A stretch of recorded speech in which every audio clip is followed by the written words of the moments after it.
So I hope I know you have a web technology exam, but I still hope that you have taken out some time to do the revision.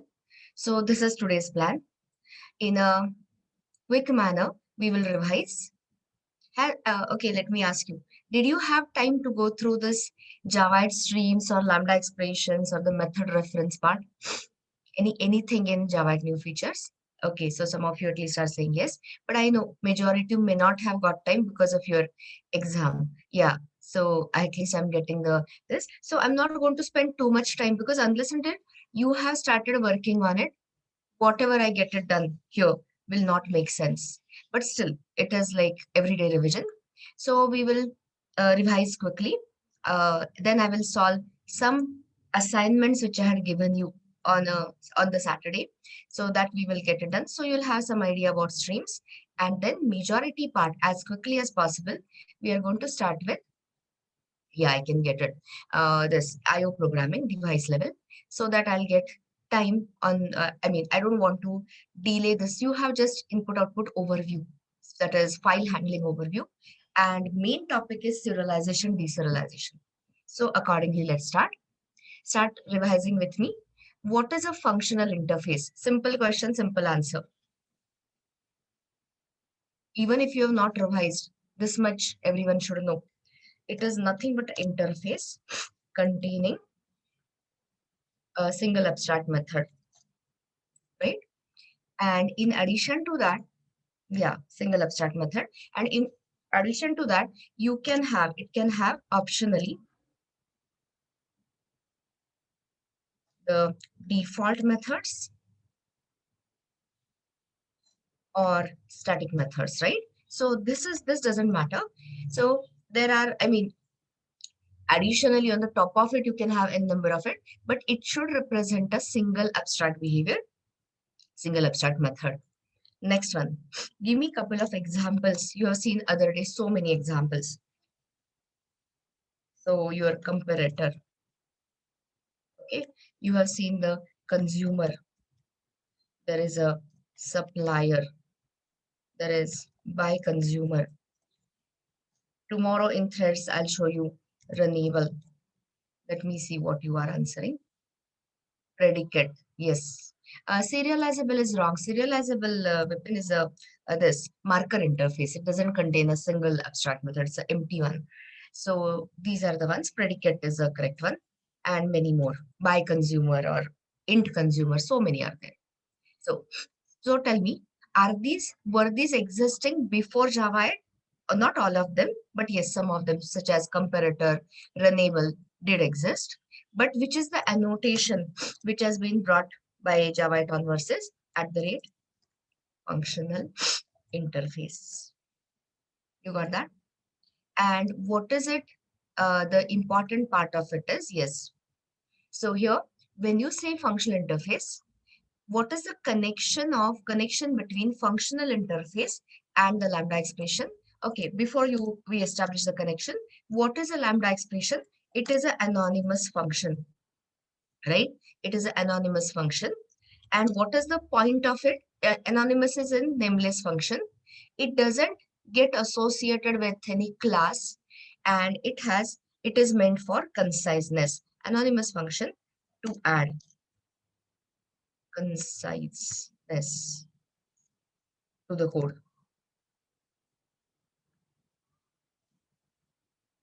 Or you can say to enhance functional programming style, where you just have to declare what is to be done, and instead of focusing on the loops or how the detailed implementation, you have higher order functions. So lambda expressions anonymous function to add conciseness to the code and can be passed as the argument to the higher order function. Okay, and it is not just they can be passed, they can be returned also. Returned. The return type also can be returned from the higher order function. And you know the syntax. What is the syntax? You have the argument list of the lambda, you have a right arrow, And then you have, if you have multi-line this lambda, you have this. This is nothing but the body of the lambda. And you know very well that you don't have to supply the data type of the argument list. If there is a single argument, you can drop this parenthesis. And if there is a single liner lambda, you can drop the curly braces also. So now let us establish the connection between functional interface and a lambda expression. Pretty easy. Functional interfaces can be directly assigned to lambda expression, right? So this is the main part. And why it is possible? As you can see, it is representing a single abstract behavior. I mean, it's not abstract, it's concrete, but it is implementing single abstract behavior. And which is the entity, which is the type in Java, which represents single abstract method, is the functional interface. So in short, you have seen this statement so many times on Saturday. Whichever is the functional interface, be it predicate, be it runnable, be it consumer, be it supplier, be it whatever, everywhere you find the functional interface, I mean, wherever you find a higher order function, where the argument type is functional interface, 100% you can replace it by, you can assign the lambda expression to it. You have also seen the function literal. So what is the meaning of function literal? Assigning the function definition to a variable is nothing but a functional literal. And we had talked about comparator. Wherever you see the lambda, with streams you can chain a lot of operations. So when you say I'm chaining a lot of lot of operations, big data operations, if you add the lambda expression in an inline manner, the chain looks pretty complex, pretty big. So you can create a function literal and pass it as the in place of your, I mean, that can represent your lambda expression. So this is what you know. So I'm asking you, I just took it in an overview manner because I said the whole thing is, I mean, this is not mentioned, but you should know a little bit.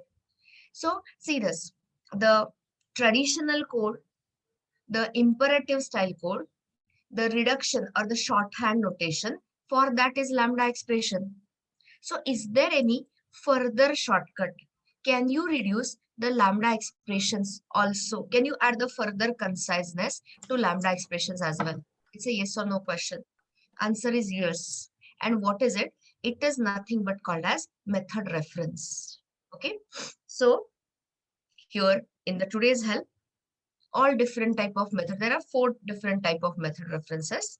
So I'm not saying that you have to immediately knowing today's your schedule and all, but at least you should know what is it we are talking about. So what I'm telling you is, when I say method reference, I'm also talking about constructor reference, because constructor is finally what? A special method. So read this. Read the whole thing, please. Okay, just a second. Types and all is later. Read this much at least.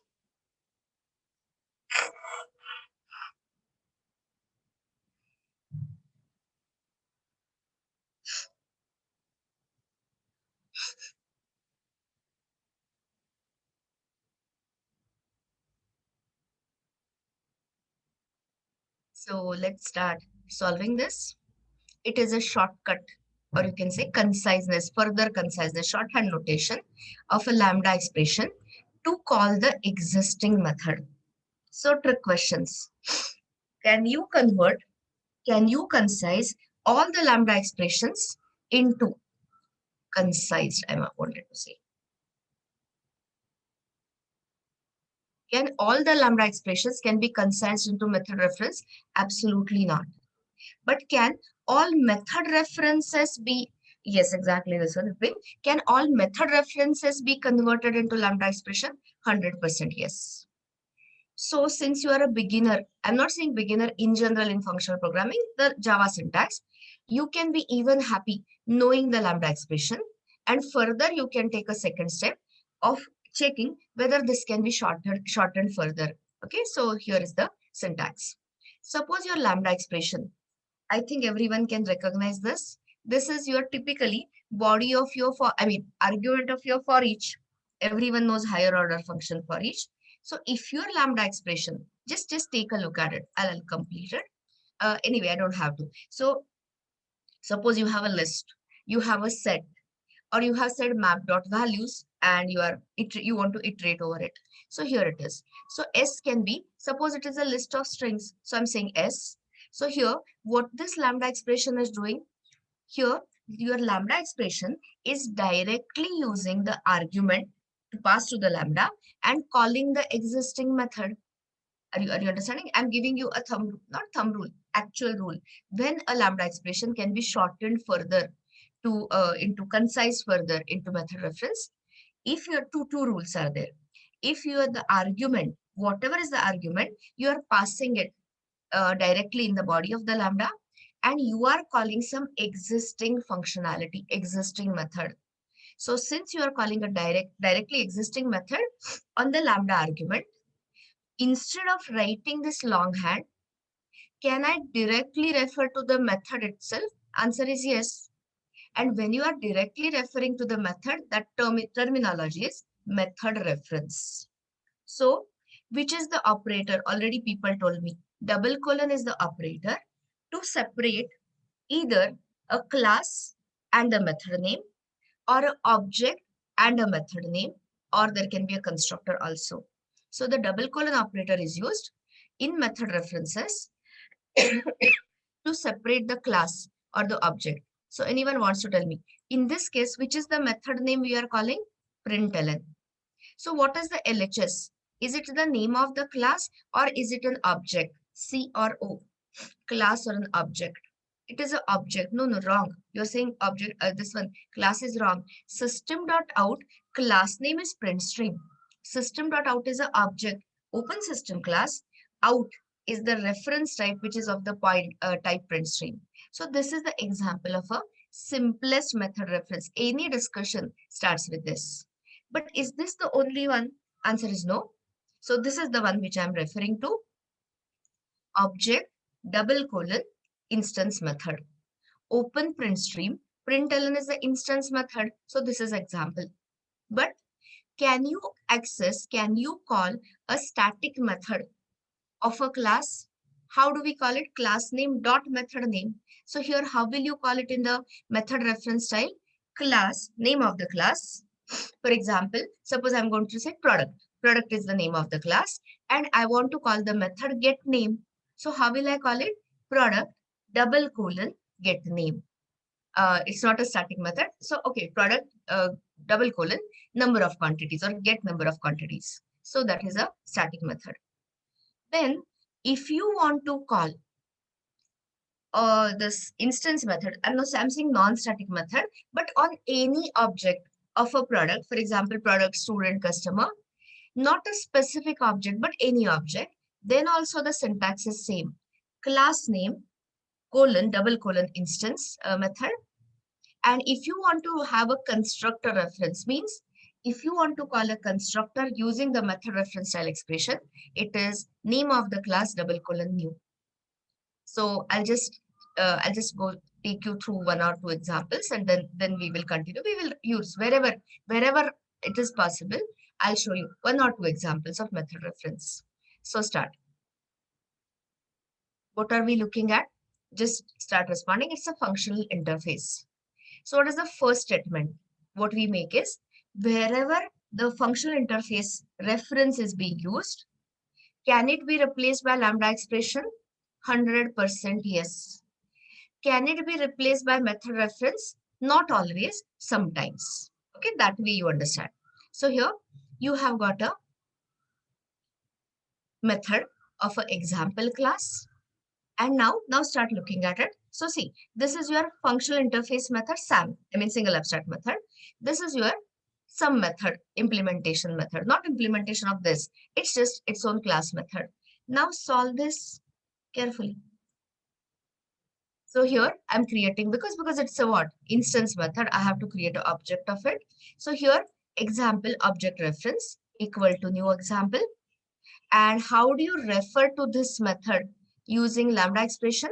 I would have said obj, whatever, right arrow, and call the my method obj.my method. So I don't have to do that. I just refer to instance double colon my method, complete shortcut. And then I can call ref.display, and that will be calling your, that is nothing but your display function getting called. So the point I'm trying to make is it is possible. Even so many examples I've quoted in this particular readme. So one is for static, one is for this is I think this is what we will reach fastest because you know the individual methods. The earlier one is not standard. Not standard means not a collection framework API. Go through it, check whether you are understanding. All I'm going to ask is what will be the output.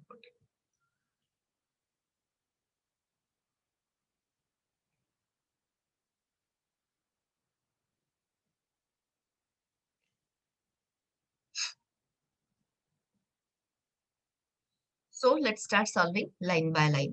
You could be given because you are in Java 8, even though the method references are not mentioned, you should still know the syntax. What is happening here?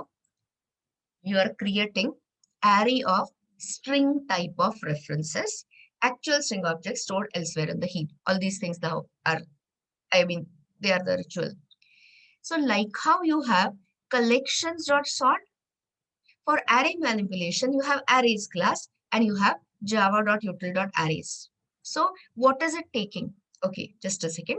Those who have logged in, please open the Java docs so that you know nothing is like vague or abstract. Please look for arrays.sort. And here, since it is, I am showing you the object array version. So you can see arrays.sort object array is one, and the other one will be with the comparator.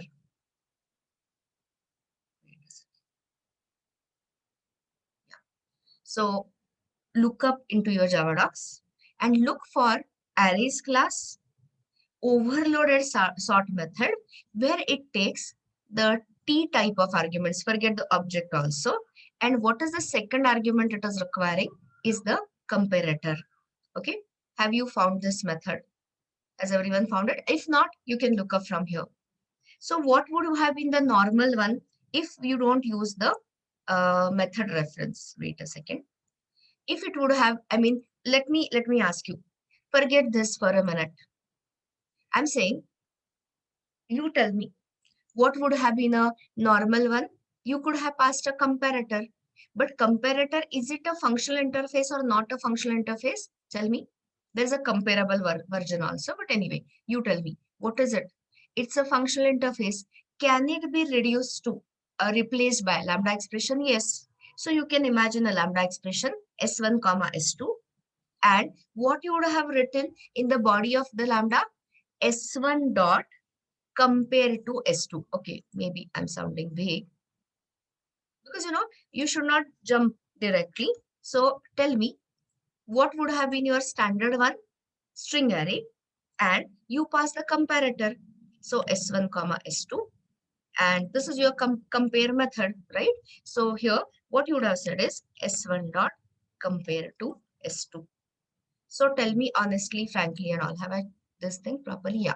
So is everyone at least clear here so far? Are you 100% clear? Great. So now, if you ask yourself, what is it you are doing in the body of the lambda? You are simply calling the existing method compare to on a string type of object. So can I reduce it further? If you want, if you are directly calling, if you are calling a method, existing method directly, answer is yes. So now here, is this compared to a static method? No. But as I showed you, as I have talked about it, you can also refer to the instance method using class double colon because we don't want to call it on a specific string instance, any string instance which is passed. So this can be short formed or rather shorthanded, concise further to this method reference. So what you are passing is the which is the method. So what is the method to be called here? Compare to. On which type of object to be called? String. And which is the separation operator? Double colon. So either I'm saying you go gradually in steps. There's no hurry. There's no like you have to understand everything today. So even if you understand this lambda expression and can use it, 100% your code will be concise and look neater, look more readable. But if you add when you add this, it goes to an even higher level of conciseness. And this I think everyone can recognize. So here, oh, string array dot for each is not possible. Sorry, what I'll have to do is this will not work. This will give me a compiler error. But let me write something as a revision. So what I can do is you can convert this into a stream. Wait a second, compare refactor to. This is already written, Anshuman. So why you are asking the same question again? It's not internally refactor to. It is internally compiled to a private method. I have given somewhere the lambda expressions or your what is it method references. They get internally compiled to a private method. So please check the code. Coming back to the point, this is I messed up. So arrays is the class. In arrays there is a method stream. So what does this arrays.stream return? It returns the stream of elements. So I'll take the revision of streams in just 2 minutes, but I realized my mistake. So tell me, when I say arrays.stream, arrays, I have to pass the string array.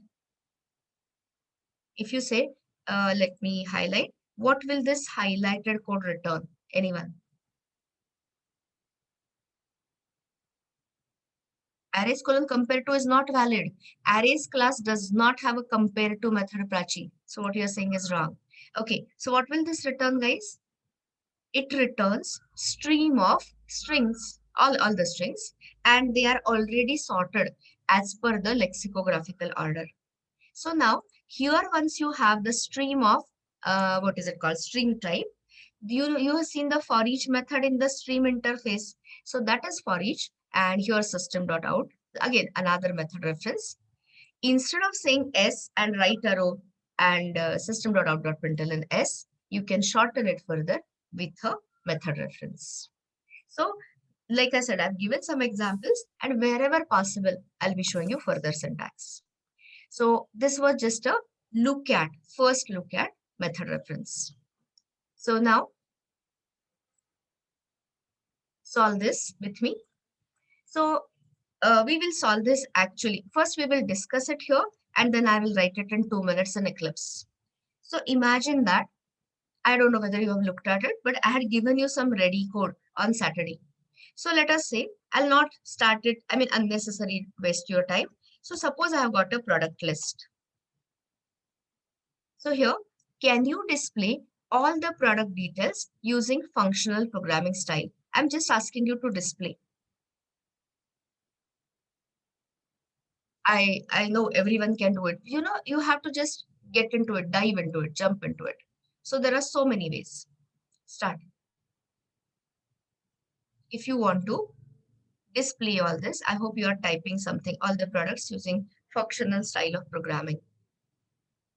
Nobody's typing, or is it a delay, or what is it? I don't know. So we can't waste time. So you can directly use for each method, which is inherited from the collection. Yeah, list.for each, or you can convert it into stream. So in any way, and here, this is for every product, you can say SOPP. So here I was saying, is there any further shortcut? Answer is yes. This is what we will just now we talked about. So what can this be replaced by? Everyone knows the answer.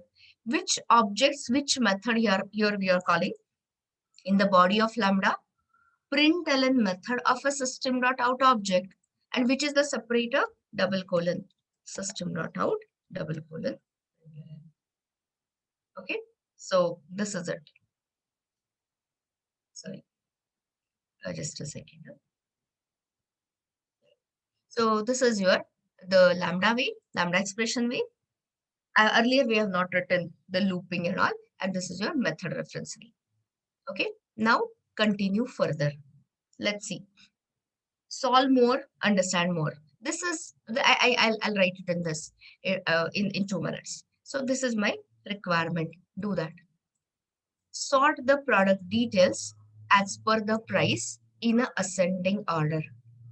You don't have to write the whole lambda expression. I know it takes time.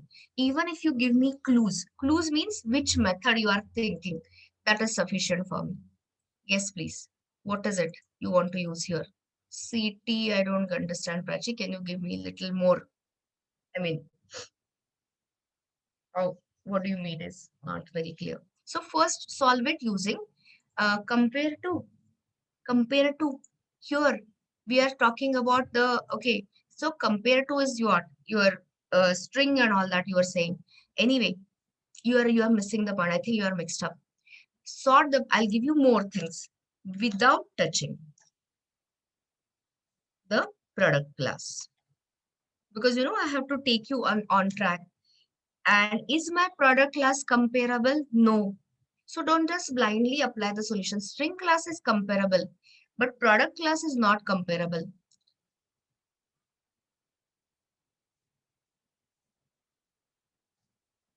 It's not comparable means what? It has not implemented comparable interface. So what is it we are talking about? Yes, make a stream and sort. You don't even require it. I mean, Rohit, we can do it even without. So here, when there is no comparable, when there is no natural ordering, what do you go for? Custom ordering. Comparator is the solution I was looking for.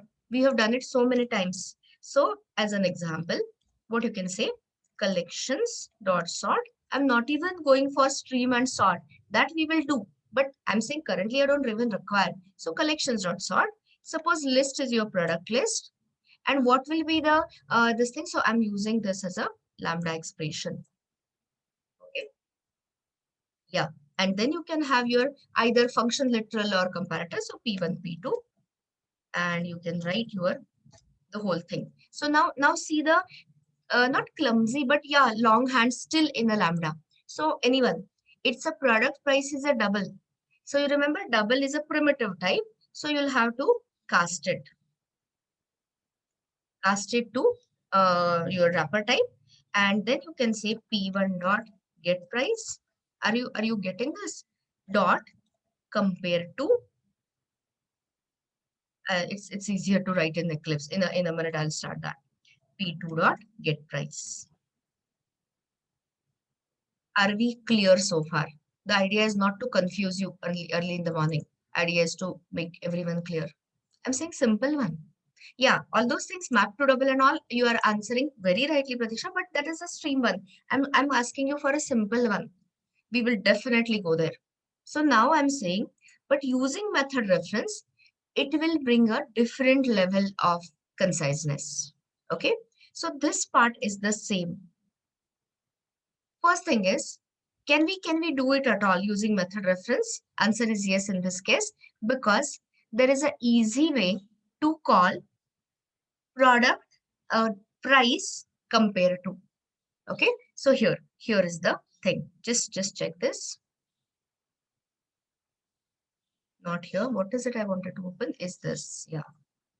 So let me open. What I wanted to open is this will give you the feel of your static methods newly added. So if you are looking, I mean, if you are doing it with me, there are 10 different ways to solve. Any one is acceptable. I'm just showing you the method reference way.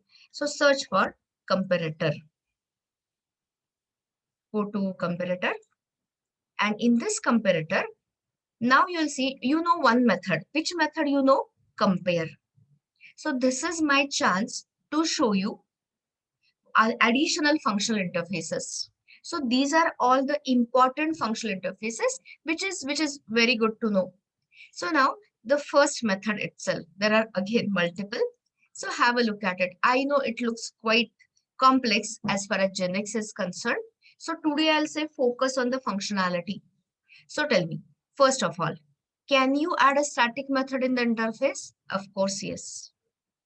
How do you refer to static methods in the interfaces?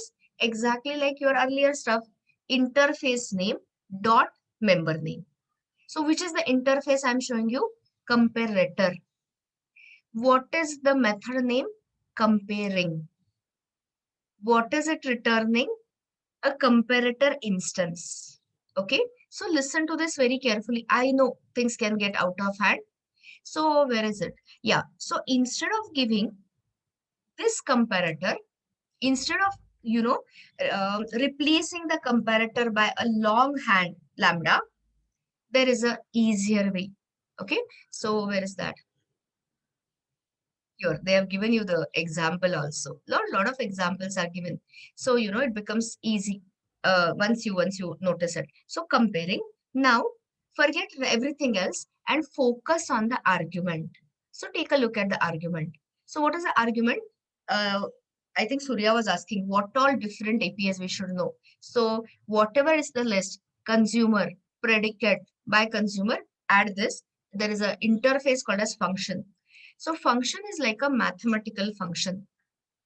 So it is a converter, a mapper from T to R. T is the input type and R is the result type.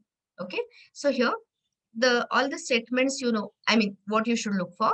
It is a functional interface, can be replaced by lambda expression, and in some cases can be replaced by method reference. So read this. Represents a function. Think of it as f of x, our mathematical function, which accepts a single argument and produces a result. So I'm saying just follow that. And here there is a method called as apply, single functional method, a single abstract method. And in goes the type of the argument. And you can, I mean, it can return the, what do you say, the return result type. So now see the shortcut further. See, observe carefully. I'm putting all of this together. So here, what is it? What is the second argument of this collections.sort function? A comparator. Which is the method you saw? Uh, I'm just looking at it. Which is the method which returns you a comparator by supplying a function, and that function requires the apply method. So that functional interface, or that, I mean, the name of the functional interface itself is function. So all you have to give is the comparison function, and rest of it will be done by the comparator itself. So just have a look at it and we'll of course try this out. So you imagine all the imports and all are done. So now I'm saying, of course, if you do import static, I don't have to write comparator also. Which is the static method you saw? Comparing. And what is the function here you have to take is, here I'll write first the lambda way and then I'll write the method reference way. So which is this comparison function? So ask yourself, what is the comparison? What is the sorting based on? What is the sorting criteria? Get price. So how do you write it in a lambda manner? P. And so see, it is a mathematical function. Mathematical function means like a math function. Given the P, you want to map it to what? Somebody was suggesting map to int Pratiksha, I guess. So here I'm writing it P dot get price. Okay. So this is your lambda V. Just check the brackets and all that. I could be messing up in that. But I'm saying, if you have understood little bit about method reference, what is this lambda expression doing? Tell me. Is it calling an existing method as it is, or is it modifying anything? Calling the existing method as it is on the lambda argument. So can I reduce it further? Can I replace this lambda expression by the method reference?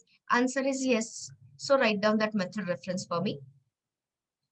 Are you understanding what I'm talking about? Just replace this lambda expression by the method reference. Ask yourself, which is the method you are calling? Get price. On what, what is it being called on? Any product object. So let me see if people are writing it. Product double colon get price. Absolutely correct. So this is how you keep understanding or you keep applying. Again, I'm saying, at the cost of repeating myself, don't pressurize yourself too much. Even if you can understand lambda expressions, you can definitely survive. But so much of, online tutorial code, ready-made code consists of this. So I'm just trying to explain the syntax. And see, the readability also increases. And this becomes so evident when you have chaining of streams and all that. So this is the, like I'm discussing. So compare this one to the last version, and you yourself tell me which has the better readability, which gives you better understanding just looking at it. I'm sure everyone would not have understood how to do it because it is a learning curve. But at least I hope everyone understands or everyone agrees with me. Much better than this is this one. Okay, so these are the further what do you say? Further additional factors you can think of. But now, if I ask you, okay, so this was what was it doing? It was doing it in an ascending manner. So now somebody asked me, or ask you rather, that give me the products sorted as per the descending order. Okay, so in that case, can I directly call this method get price method on the product? Is it possible or not possible? Not possible. So in that case, I said all lambda expressions cannot be what do you say, replaced by this. So here you would be better off writing this, swapping p2 dot get price dot compare to p1 dot get price.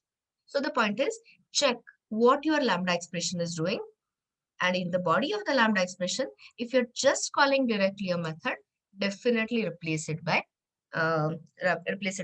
method reference. Okay, so this was one thing I could not take other day. Time already I had extended it a lot. So this was it. Now let us quickly solve with your help earlier days assignments. Just to, I don't know, every batch, I mean, at least in my batch, I could not finish. So it is, I should. So let me just take it fast, finish it and enter IO.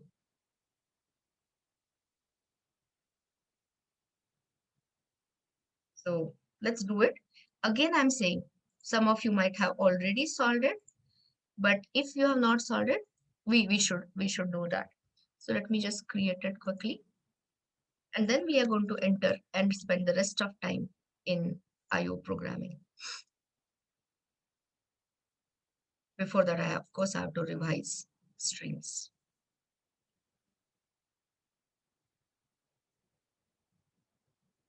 It is based on streams, basically. I'll just copy all the objectives and maybe we can, do it in different this. So before I take you further, let us revise. I mean, I'm not right because again, time consuming. Tell me, what is the, you know Java collections, Java collection framework. So what is the difference, main difference between collection versus streams? Okay, so all of you were not naturally in my batch, lab batch this. So I hope you have gone through it, but if you're not, like somebody already told me. So this is what you should know. These are the favorite questions. Is Java streams part of your syllabus? Not really. But again, as a Java developer, as a modern Java developer, you should know that. So I'll just reiterate only the main difference. Collection has a physical memory allocated. I mean, collections are actually stored. Collection of references, array list, linked list, vector, your sets, your maps are actually stored in the heap as of in the object form. Whereas when you talk about streams, are the streams stored anywhere in the memory, in the heap? It's a Boolean question. Answer is no. Then what do this stream represent? It just represents, you can talk about it as a sequence of elements, or to be more precise, sequence of operations to be done, to be performed on the elements. And when you say this, you can read the rest of it. The other thing is, what all are the three different parts of the streams? So again, I don't know whether everyone has gone through it. Streams consist of three distinct parts. Which three distinct parts we have? The source. So what are the different examples where all you can attach the stream? You can attach the stream to any collection, list or set. Other day I had shown you integer streams. Other faculties also must have shown you integers, int stream, long stream, double stream. You have arrays class, arrays.stream as I had mentioned earlier. And today when I take you to the text file, first thing what we do is read the data from the text file in the using buffer or something, right? So at that time also I'll show you. You can attach the stream to read the data from the file. In short, these are the different examples. Then you have optionally you can add. So you can see the pipeline. It is nothing but pipeline of a big data operation, aggregate operations. So famous ones are, actual ones are filter, map, and reduce. But here you can look at it. So there are two categories of operations. One is intermediate, one is terminal. So tell me, what does a intermediate stream type of operation return? Stream result or a non-stream result? S or NS?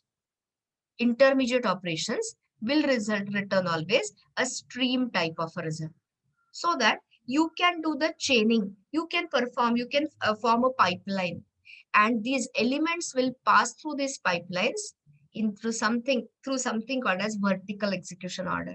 So that later I'm going to give you some ready-made code and we will discuss that in the lab, because it will take easily 1 more hour. So I'll give the ready-made code and we'll discuss it in the lab session. So coming back to the point, this is the pipeline of operation. Can I have only one single intermediate operation? Of course not. So if you refer to this, suppose you have got a product list here. You are filtering a product for a particular category maybe. Then I want to sort it as per product price. Just now we said comparator dot comparing some criteria. Then I don't want to get all those products. Maybe my product manager just wants to, store the prices. So I can have the map. Map means, just now I showed you function interface. Function is the conversion. So from product, there is a method map to double, map to int, etc. So here we can get the stream of prices of products belonging to a particular category. And suppose my product manager, my manager wants me to store it in a particular type of collection. There is a final operation. And for collecting, there is java.util.function.collectors class. And you'll see there are so many methods: collectors.toList, collectors.toSet, collectors.map. I mean, you can again convert it or other collect it in this. So am I telling you that you have to know all these operations right today? No. But whenever you start learning, at least when you see some ready-made code examples, you should be able to open the Java docs and understand. So which out of this is a terminal operation? Naturally is the last one. And when you talk about a final operation or terminal operation, what will be the type of the result? Stream or non-stream? Of course, non-stream. So either, if you take for each is the simplest terminal operation. So it is a void returning. But if you see something like I mentioned, there's a collect method. And if you say collectors.toList, this will return you the list. Or there is something called as optional. Optional is a new introduction from Java. Optional means it is a holder, it is a container which may or may not hold the value. But if I say this all in this manner, nobody understands. So I said, let us solve some examples and then enter IO. And there are very peculiar things about streams. So even though, see, exam setters do not every times look at your contents line by line. And if there is any question, Java streams, you should be very much clear about it. So in day 14 help, I've talked about a lot of examples and all, but the one as an exam preparation, exam objective, even interview preparation and all, these are the things you should be looking at carefully. And instead of again talking about it, if I just say lazy, stream operations are evaluated in the lazy manner, nobody understands it. So these are the things which I have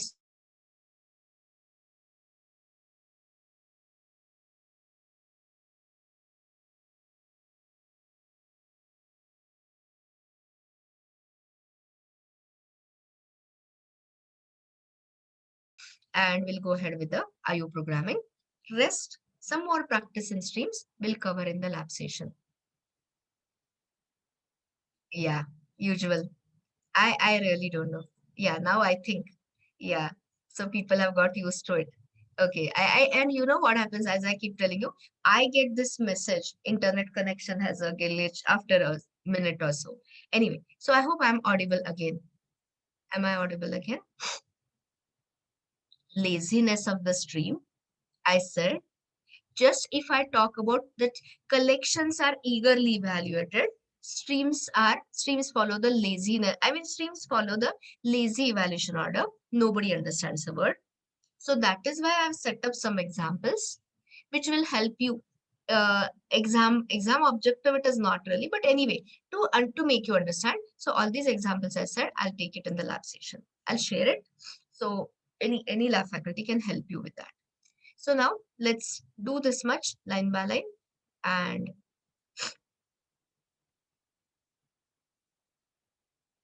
some of you might have done it, but I'm not counting on it. So before I go any further, let me just copy. I had given some ready-made code which had product and which had the product util class also, which can set up the data fast for us. So you don't have to waste time. You can directly start writing the stream code, Java stream code. I'll show you, of course. It's nothing complicated. This is your product category, enum. This is your product. Oh, there is a small glitch. Glitch in the sense, small problem. Which is the class I'm using here to represent the product manufacturing date? Is it a old Java 7 API or is it a modern API? So of course I have to explain that much. So I'd forgotten about this. Forgotten means my code is using that I had forgotten. So Java 8 has brought in so many new features. So if you see, there are so many date related packages it has brought in. So if you remember, till Java 7, we were simply limited to date. There is a calendar class, there's a Gregorian calendar. And if you focus on date, 90% of the constructors were deprecated. All we had is default constructor and the one with the long time, milliseconds. Then we had to involve simple date format for parsing, formatting and all that. And I hope you remember the weirdness. Weirdness means, what do you say? Yeah, weird or surprising facts. Even if you give the invalid date as in months extending beyond 12 and all, was it throwing you parse exception or what JVM detecting any error? I said, if the number of months, if you give beyond 12, it wasn't detected. The date was getting self-adjusted. Exactly. So the point I'm trying to make is this was a very weak API, not a powerful API. So along with other things, they have changed the Java API, Java date time related APIs. But today, will I be taking all the things I want? I'll just tell you the required stuff. I'll just tell you the required, immediately required things for this particular assignment. So open, but we can't do it in a haphazard manner. So please open Java docs and look for local date. There are three basic classes they have added. One is local date, which only represents date. It is not mixing up, like unlike your date class, java.util.date, it is not mixing up date, time zone, era details and all that. It just focuses on the date. And the other good part is this class is immutable. So you will see in local date class so many static methods which return the object of the local date instance. It is called as a factory pattern. So all of that I will discuss at a better time. So currently today just focus on local date. But you will see that there is a local date also and there is a corresponding local time also. So it must be pretty obvious. What will local time hold? The date or time or both? Answer is only local time without any specific time zone. Okay. And then there is something called as local date time, which will hold the timestamp, which is holding the date as well as time. So today being the first day I'm showing you, just open local date. So here you can see, all these temporal related classes and interfaces it has brought in. So currently, let us focus on important things. So this is a date without time zone. It doesn't even include the time zone. And what is the format of the date it uses? I hope you can recognize it. Year, month, and day. So is it conformant, compliant with your HTML5 date type? Answer is yes. Okay. So this is the default format. Immediate question. Sometimes people ask me, can I change it or do I have to live with this? Of course not. There is a class called as datetime formatter. So like how we had earlier simple date format, here you have datetime formatter and you can change it as per any pattern you want. Okay. So, no. It is a local time zone, Anshuman. Don't mix up. It is not GMT. It's taken by default as the local time zone, which is our IST. Okay. So local date is a immutable date time object. It's not a time holding, but date object that represents a date. Okay. So now come to the important this. So there are so many methods, but I'm giving you the one which I have used. So look for, there is a parse method directly. I don't have to use any simple date format. Sorry, I did not want to do this. Just look for Control F, parse. And then you will realize why people wanted desperately a better date time handling APIs. So take a look at it. It says ISO local date. You won't understand, but this much at least you should understand. Start reading it. And I have used it in my code. That's why I have to explain.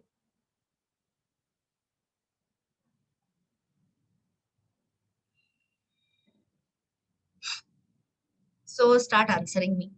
What goes in, what comes out? Okay, forget that question. Scrap that question. First question.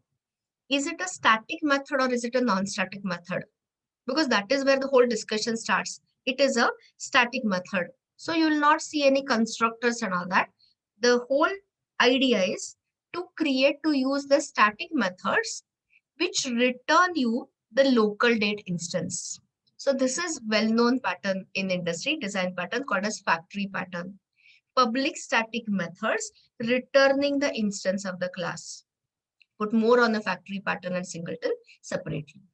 Coming back. So now tell me, how will you call this method? Easiest question.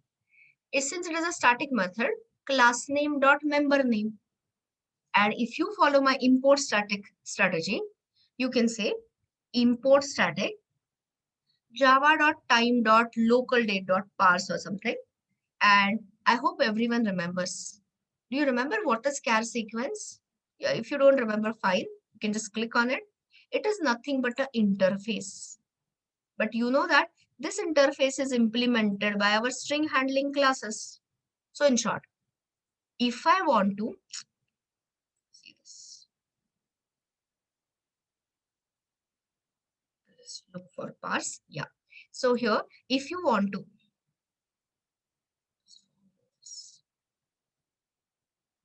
I lost that. So I'm just looking for it again. Yeah. So what is it you can pass is any string having year, month, and day. And without taking help of any additional classes such as simple date format and all, it's that itself will parse it into local date. So I hope you are realizing the simplicity. So from now onwards, wherever possible, we will not use the java.util.date.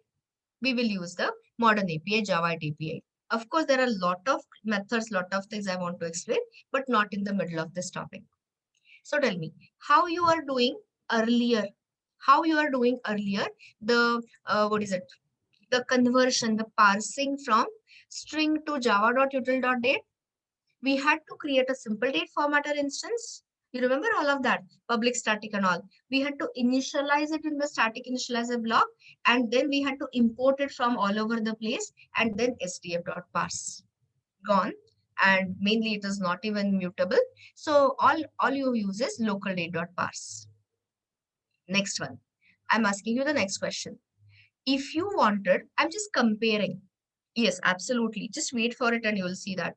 So if you give the wrong date, invalid day, invalid month, it immediately throws the exception. And which is the exception it is going to throw? See, it tells you everything. It is going to throw date time parse exception in case you give out of range month or out of range date. You can check it with the code. So coming back to my next question. I was going to ask you something. Yeah. So how do you create, how we created, suppose I want to create a date class instance with the current date. What is it we were using earlier? That answer has to come from you. I want to create the current date. No. It is, you are giving the answer of local date, Anshuman. I said java.util.date. How we are using the constructor new date. So now already Anshuman has answered. So this is, there is a another static method now. Okay. So this is now return, look at this, obtains the current date from the system clock. Anshuman was saying, I guess, I'm not sure, using the default time zone. Is it GMT or is it IST for us? Of course, it is IST for us. Okay, so don't get mixed up. Next one. There are so many, you can't imagine. It's such a powerful API. So I'm just giving you the glimpses trailer. So now if you see, there are certain things, I mean, there are methods called as off. All these are, you can see, static methods. They follow the factory pattern. Factory pattern is, not in detail, but just telling you one liner, public static method returning the instance of the class. Let us reach spring and there I'll show you. There is a something called as dependency injection using factory method pattern. Anyway, so one thing at a time. So anyone wants to answer. Suppose I tell you to create a local date instance for 1st of January 2020. Can you use this method easily? More than easily. So how will you use it? It's a static method. So local date dot off, or you can say import static and all that. And here 2020, the range of the month is 1 to 12 and day of the month is again 1. Okay, so that is already there. And you can see it is giving you, sorry, is this enum? Yeah, this is where it uses month as an enum. And then you can see all these month names are added. But you can go easy and you can do this. Parse I have explained. Okay, small point. What do you say? Point to, remember. It's a common beginner mistake. That's why I have to explain that. So if you see parse, you have to supply the default date time formatter it uses is 4-digit year, 2-digit month, 2-digit day. Okay, date I mean. So if you want to have a single digit, you have to prefix it with 0. Otherwise, you will get which exception, date time parse exception. I forgot to mention that point. So wherever it is a single digit month or a day, you will have to prefix it because the default date time formatter's pattern itself is 4-digit year, 2-digit month, 2-digit date. Okay, so that is it. But if you say, no, I hate it, I don't want it, in my business application, I want it as per maybe US local, which is month/day/year, which is, so in that case, you have a overloaded method. So which is that overloaded method? Char sequence is the same. And here you can supply, like how we used to supply earlier, simple date format. And we used to wrap a pattern. Here you have a date time formatter class. And again, there is a method. Have they given you? No, they have not given you. Anyway, I'll show you. There are pattern characters, predefined formatters and all. So instead of that, if you want to use, see, this is pattern characters. So it starts right from era details. They, by the way, match with earlier version. So they have not changed it at all. I mean, the month of year, all the characters are the same. And here, I just wanted to show you the method. There's a pattern method. Okay, off pattern, sorry. So here, what is the, I'll just make it simpler. If you are happy with the default pattern, which is the default pattern, year, month, and day, do you need to even look at date time formatter? Answer is no. But in some business application, if you want to change it, what is it you'll have to do? You will have to use the date time formatter class. You will have to use the off pattern somewhere. So how will you use it? It's a static method. So datetime formatter dot off pattern, and here you can give any pattern. and you can say DDMMYY or month, day, year, whatever, and you can do that. So today I'm not going too much off track. I'm sticking to standard APIs as much as possible, which is your parse method, which uses the default pattern year, month, and day. Last question, and I'll show you my code. If we wanted to convert earlier days means till Java 7. If I want to find out a formatted date time string, how did we do this? How we managed it all these days. So how? You know the answer. I said formatting is a conversion from date to string. How did we achieve it? It's a, yeah, so again, simple date format method. But I'm saying once you come to this, you don't require, I mean, simple date format is no longer used. So if you see the toString, so which toString I'm showing you? ToString of a local date. It directly outputs the formatted string. So you don't really require additional formatters. So no additional parsing required. Local date dot parse, and the toString itself gives you the formatted date type. Now I think you can understand my code. This much of a background was required. So even when I take you to advanced Java, the first topic we are going to do there is JDBC, Java Database Connectivity.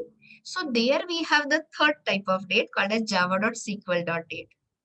But the moment we upgrade from JDBC to something called as Hibernate, we'll stop using java.sql.date, and there onwards we will use either, depending on your database columns, there is a date column, type column, date time, I mean timestamp column and all. So we will accordingly use either local date, local time, or something called as local date time. So one thing at a time today. So I have added a product, and in product, the manufacturing date is of the type local date. So you can see there is no static initializer block, no SDF, nothing. And here, when I say plus manufacture date, which classes, which method will get called? The toString method of local date. And is it going to directly give you the formatted date string? Answer is yes. So we are going for easier, powerful, better APIs. Okay. So if you, that was one of it. And because, I don't know whether everyone has looked at this ready-made code. So this was worth spending time. Otherwise, there's no point if I show you something and you don't understand a word. So now take a look at it. First, take a look at my import static. Everyone understands it. So what is it I'm doing here? I'm telling compiler to import, to make all static members of local date API. Okay, so of course I'm not using all, I'm just using one. So this is pretty, standard code, creating an MTR list. And what I'm doing is here, this is the, just take the cursor, you have it, I had given it on day 14. So you might as well look at it. Just take the cursor there. This is using local date.parse. So what will happen if I give here, sorry, forget this. First of all, which is the pattern, which is the default date pattern? Everyone knows year, month, and day. Okay. So here, if I replace it this way, what you'll get is nothing but a date time parse exception. So we'll just check it in a minute. We'll just confirm this is the only catch. And that catch also you can remove by using that other parse method, but that is more API, date time, whatever, formatter dot off pattern and all. So just keep that much in your, give attention to those details. And here in goes the string form of the date, and it is going to get converted or passed into local date time, local date instance. And as overall code becomes simple. Mute yourself, please. So this is it now. So let me, I'll just call this method from test one. So here, I just want to show you that exception. That's it. Import static. Else. Data.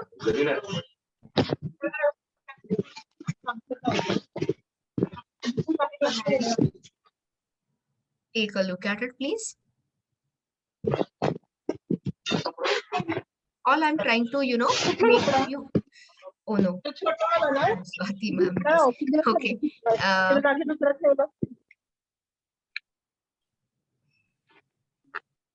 Yeah, Swati ma'am, please mute.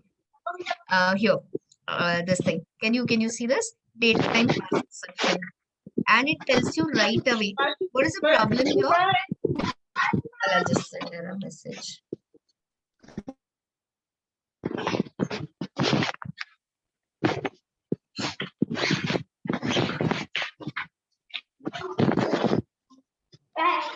She looks at this message. Anyway, so what was the problem here? It's not out of range. I can't mute. Oh, I could. Okay. I sometimes, I'm not given the permissions, but today I could. Anyway, so the point is here. This is your problem, not with the out of range kind of a thing, but it was the problem because that leading zero was missing. Just one more thing and we'll proceed with our actual stuff. You must have forgotten what we were talking about. So for example, it is year, month and this. So suppose I give here, this was not getting detected in our earlier API. Just observe and conclude. Are you seeing this? So here it tells you so clearly. It tells you which is the exception it will throw you, date time parse exception. But date time parse exception has a root cause. Caused by is the word you should be looking at. And it is telling you so clear cut. It is a enum. You remember enum's type of, self-type constants and it checks the range and adds the type safety to the constants and all that. So it knows that valid values are only 1 to 12. So how can you give the additional one? So I hope. So I'm just hoping, guys, this is nothing. Wait for spring and it will give you page full of exceptions. And that time you are going to go become a smart developer or smart programmer and you are going to look at caused by. And that will tell you the clue of where your web application is failing. So in short, somebody was saying so many exceptions. This is what is the thing. Look at caused by and you immediately know what is wrong. So this was a pretty obvious thing. I just wanted to confirm that this is it. Now, of course, it should work as it is. It has been created. I did not display anything, so that is it.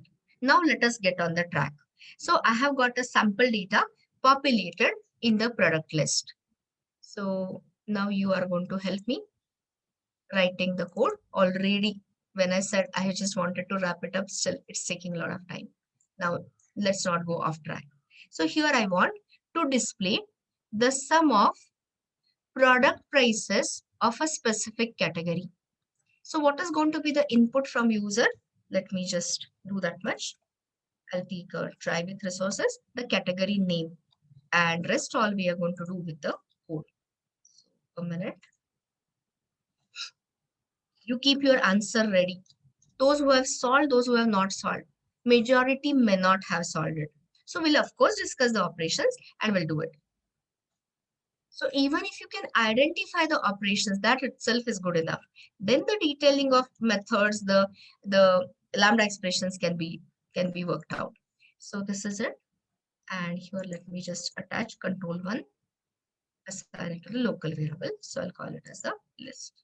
So what I've got is my starting point is list of products. Just a second. Yeah. So I hope you are seeing some changes. What is the type of the products here? It is the array list. Everyone can see that. But can I say array list is a list? 100% yes. So why I have suddenly changed this pattern return type to list? Tomorrow, if you want to replace this code, this array list by a linked list, tell me, will my specification, will my method declaration change or not change? I think now after spending almost like a week in collection, people should be clear. That is the point, to give you the flexibility. Let the implementation class be decided later or be edited later. But the API means the declaration will not change. That was the small point. That was the thought behind it. Okay, so I have got the product list. Now let us start identifying. So let me first ask user enter the category. Enter product category. Enter category is fine. And everyone also knows how to convert from the string category to enum, the parsing value of method and all that. So I'll just say category. I'll say product category, or okay, simply category. And here, if you use import static, I can directly say value of, but since I'm not using it here, the first value, the other one is not required. And then you have sc.next dot to uppercase. I'm not writing any what, the conversion method and all. I'm doing it here. So tell me honestly, are you 100% clear so far? The initial part is clear? Great. Next one. Now you start looking at it. So finally what I want? Sum. But that is a final terminal operation. I said I want a product, only products of the specific category. So which is the first operation? What is the first operation you have to do? This is a little bit stream based. I hope people have, I mean, other batches also, lab faculties must have taken, or otherwise we can start, we can do it here. So unfortunately, in the list API, you cannot do the chaining of the methods. It doesn't, the collection framework API doesn't support pipeline of operation. So the first statement is convert. I'll write it here, or convert is wrong again. Attach the stream to the list, to the collection, to the list. So which is the method? There are two methods: sequential stream, stream method, parallel stream method. So here I'm just using a sequential stream. So which is the method here? List.stream. So everywhere we are writing comments. So whenever you are revising along with me or with your faculties, it will be easier. So here, what is it we get? Everywhere you write, what is the return type? See, here it was a list of products, a collection. Now you are going to get, I'll write it in a fully qualified manner, java.util, everyone knows. Java, it has introduced a new package where all the different type of streams are kept. The name of the package is stream, and the name of the interface is also stream. So this represents stream of reference type, stream of type T. And anyone wants to tell me what will be T replaced by currently?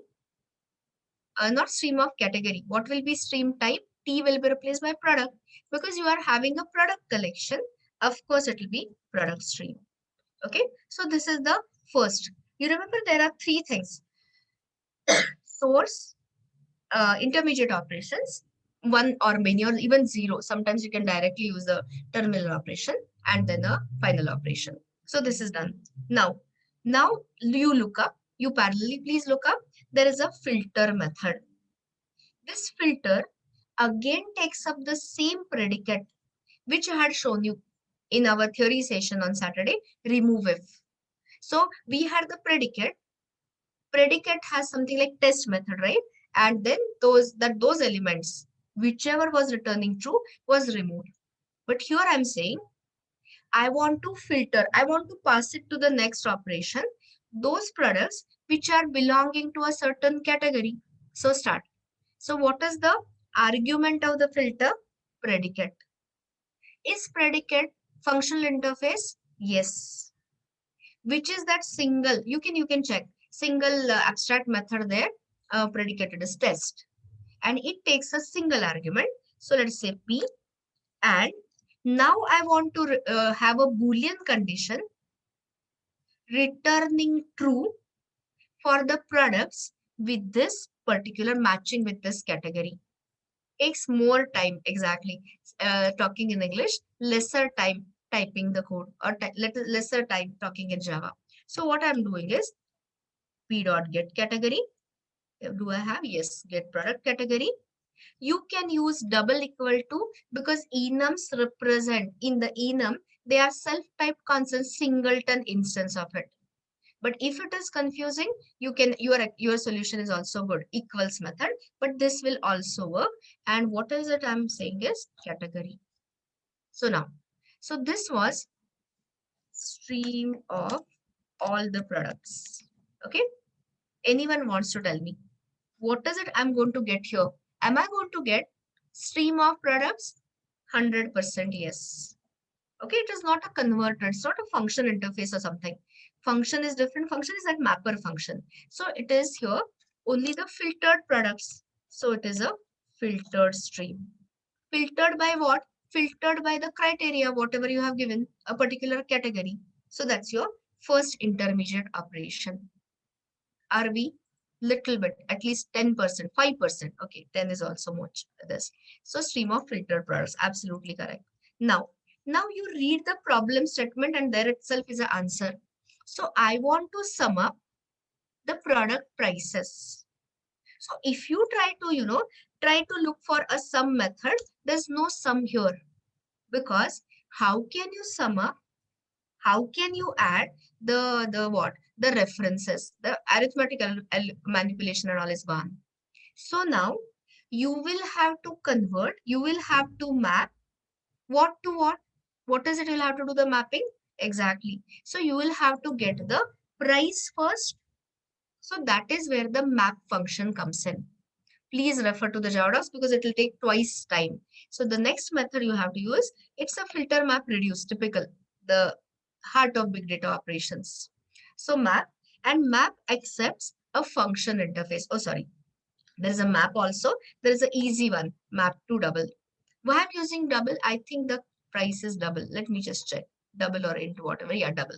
So here I'm using, there's a ready-made this map to double, and you can see it uses a subtype, a different type of function called as to double function. Okay, this is getting too abstract. I mean, I can't do it this way. We have to use the Java docs. So go to the, I'll tell you right away. Please open, look for stream. Okay, just type stream with uppercase. You will see lot of places. So look for java.base, that is a module name, java.util.stream. Oh, sorry, the other one. Other types, packages you don't go for. The first match is the correct match. And this is what I had told you as the starting point of the streams. Okay, so this is what I'm talking about. It supports the stream of elements, sequence of elements, either which can support sequential as well as concurrent operations. Now, let me not get distracted. Simply look for operation. Flat map is still more complicated. So just say map to double. Okay. If you cannot navigate, I mean, maybe you're not open, at least focus here. So map to double is going to return you a double stream consisting of naturally primitive type double. But the question is, what is it is taking? It is taking a conversion function.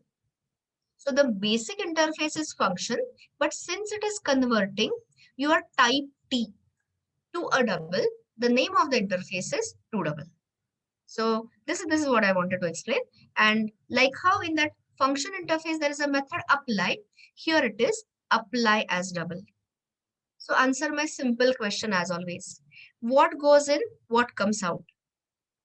In our case, what is the type T? Which is the type T? Product. What is it you want to return? Its price. And then you can think of a summation as the reduction operation. So now I think maybe there's a slight clarity. I'm not sure.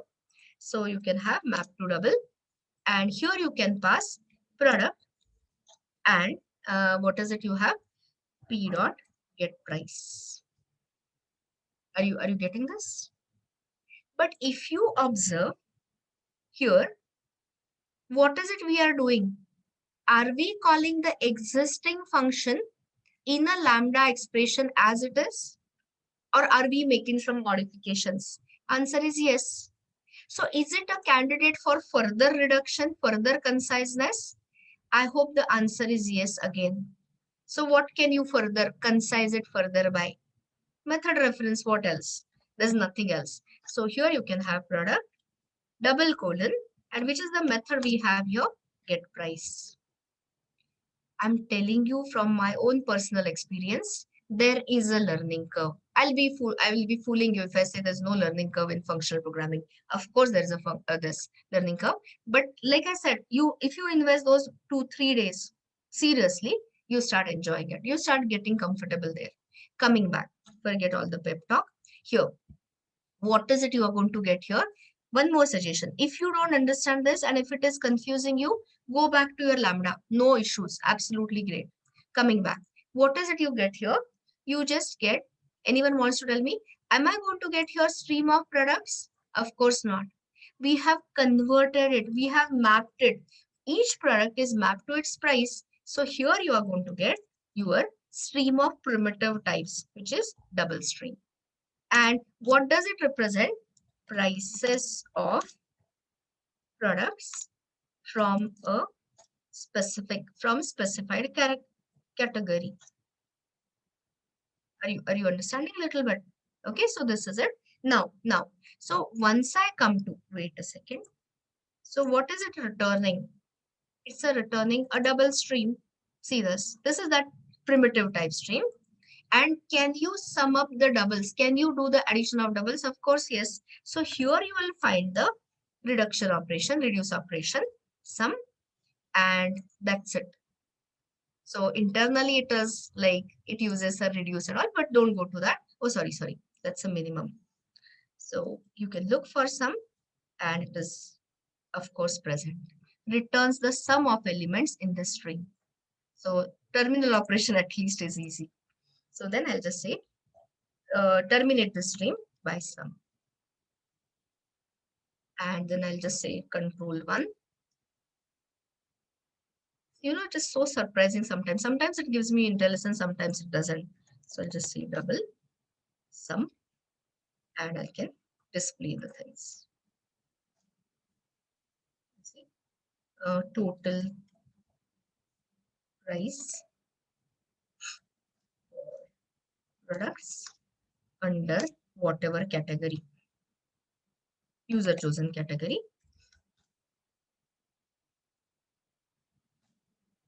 Is what? Sum. So don't worry about the display part of it. Focus on this. So quick recap. First, convert collection to stream. Why? To enable this pipeline of operations, to enable this method chaining approach. So first is reduce the large data, big data into relevant data, into the required data. And then you are doing the mapping, a conversion, and then you are just summing it up. So let's see. I'll just check what categories I'm having. Fruits maybe.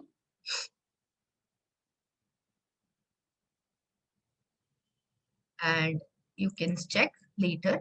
We'll just check in a minute. 850 it was saying, right? So this is that is why we have a sample data. So 500 I can see, 350. Yeah. So I'd set up. I was just checking whether I have not made any mistakes. So focus on such things and so many. You just have to tell me that give us more of this exercises and I can think of so many things. So coming back to the point, some basic operations are at least clear. Let's go to the further one. And I've thought of it in a way that it will introduce you to different aspects of functional programming. So this one is for, you will say it is so similar, so same. Okay, 90% is same. But once you see that average method, you will be suddenly surprised knowing that the average doesn't return you double. It returns you something called as optional holding double. And then you wonder what is it optional? So that is my point. That is my key point there. And when I take you to, almost like towards the end of your advanced Java, Spring Boot, and we will writing REST APIs, you will see that we will use such reactive programming. Reactive is, yeah, stream-based programming such a lot. So till then you have a lot of time to practice. So let me take this particular requirement. Okay, what I'll do is I'll simply, copy this. Do spend some time whenever you can, whenever there's no exam pressure, whenever you are relaxed, mentally free, that time you can definitely look at it. So let me just give me a minute. One thing at a time. So this is it, I guess. Now let's take you to test 2. All other things, like I said, 90% it is the same. So here, let it just have one thing. Okay. So are you just read it? I'm saying display the average of a price, product price belonging to a specific category. So let me see your understanding by, asking you to prompt. I'll just ask you, change or no change. Just look at the code and tell me if I want to find out the average price for a particular product. Of course, zero change. Here,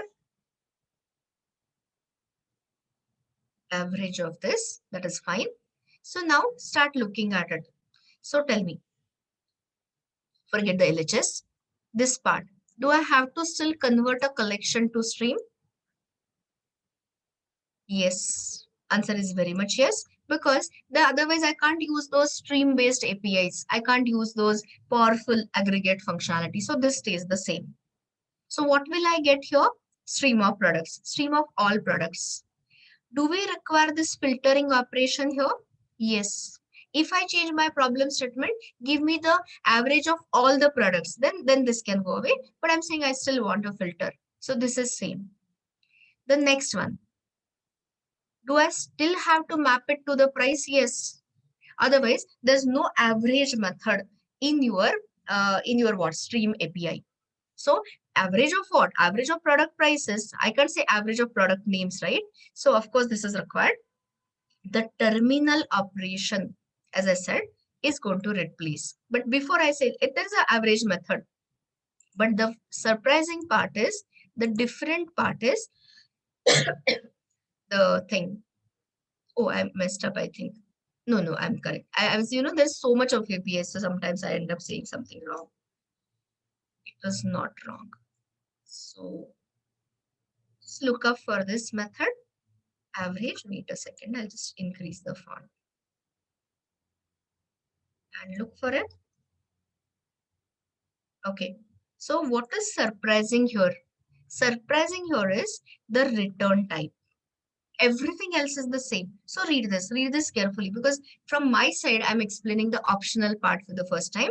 So returns an optional double describing the arithmetic mean, which is the average of your stream. Or suppose if you give a product category and there are no products by that category, this will be what? An empty stream. So how can you compute the average on an empty stream? So it will return you the empty optional if the stream is empty. I'll repeat my statement with the context. Here I'm saying, suppose I give, what are the categories? Suppose I've got grains, fruits, and oil. So I add a something like clothes, some category. But if you see my sample data, do I have any product under the clothes category? I don't, right? So if the user gives me the input category name as clothes, tell me what will this, I'll highlight, what will this return? Empty stream or non-empty stream? E or any?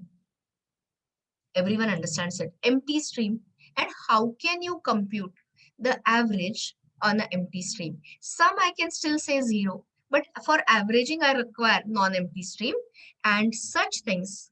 Instead of, rather than giving you null pointers or null values and all, the better way is a concept called as optional. So read this slowly. Either it will return you the optional container, optional double, holding that average value, or an empty optional. So best way is click on it and start looking at it. So all these classes are again part of your what is it, java.util, and read this twice if required. What is that optional? This is a special variety of optional double. There is a class called as optional. This is just a special variety of it.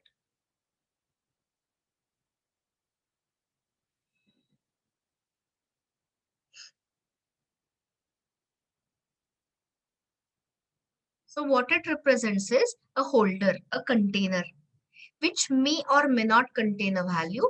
Since it is a double optional double value, if how do you find out value is present or not? There are 10 different ways. I'll just stick to whatever they have suggested. Is present. So I can check is present. And if it is returning true, then which is the method. There is a method called as get somewhere. Okay, anyway, there's a method get to get the value, or if it returns false, that means it is an empty holder. So then you can give an error message or something, empty stream cannot compute the average. Okay, so here you can check there are so many methods again. So here there is a method called as get as double because it's optional double. If the value is present, it will return you the value. Otherwise, it will throw you the exception. So if you want to double check, which is the method you can use first, is present. If returns true, get the value. Otherwise, give the error message. So let's do that and go to the next one. So here, so you keep the API. Without Java docs, impossible to survive.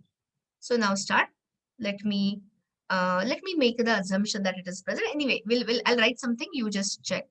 So here I can say dot average. But if I add the semicolon, of course you'll start getting the compiler error. Why? Because see, just take the cursor there. It will tell you cannot convert from optional double to double. Okay, so what is this average method returning is an optional double, and which is the method to get the value get as double. Okay, and let us say average price, and I'll show you both ways. Once with the working one with one with the failure. Average price for this and all that is something. Okay, so please observe. We will talk a lot. We will use a lot. This optional we will use a lot in your REST APIs. In advanced Java. So let's say suppose the category is fruits. Tell me, are you going to get an exception or are you going to get a average value? Exception or average value? No exception, because everyone knows I have got products of the category fruits. So why would I get it? And I think earlier it was 850, correct, fine. So I get this.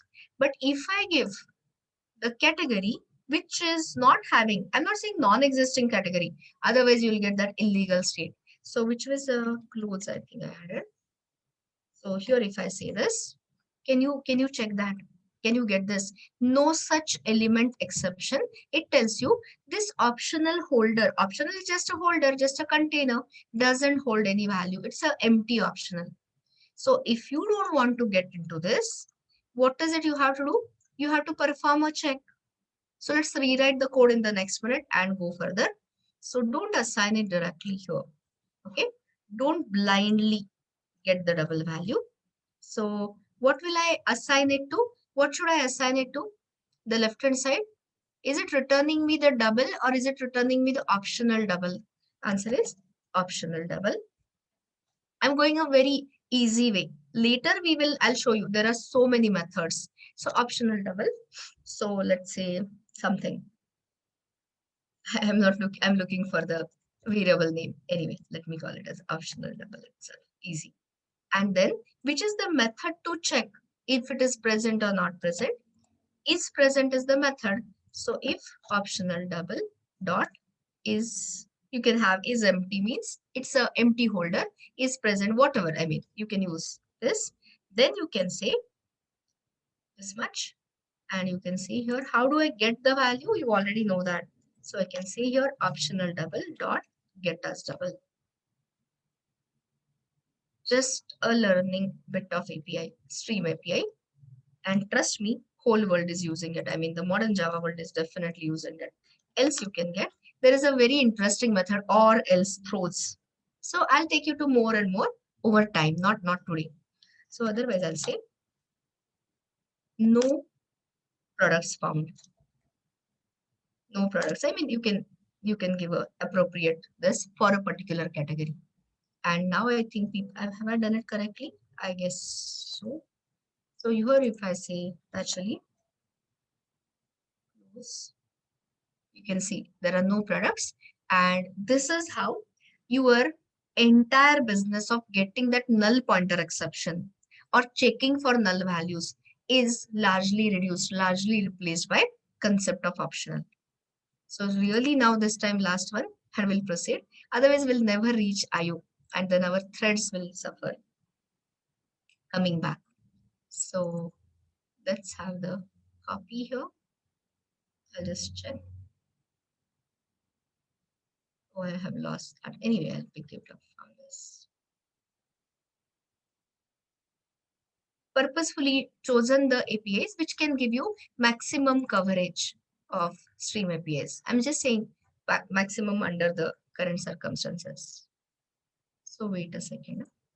So last one will take, and you can solve much more than this in the labs. So here, I want to find the name of the product. I can do the filtering and all that. So name of the product from a particular category, which is most expensive and all that. So currently I'm saying you have seen enough filtering. So if you want to do this, what is it you need to do? You can of course do it, by the way, using collections class and all. But today is the day of Java streams. So we'll do it in a stream manner. So what is it we are doing here? Let's see what people are saying. Filter by price. Filtering by price is not this. Yeah, a max function. So there is a ready-made max function here. So here, let's look at it. I want to find the name of the product which is most expensive. Okay, so let me take you the whole way. So I don't require any scanner and all that, right? I'm not taking anything from the user. Is it? Am I taking? No, I'm not taking anything. So let me get rid of unnecessary code. Oh, I not added this. Try again here. And let me remove this so that you will write it from scratch.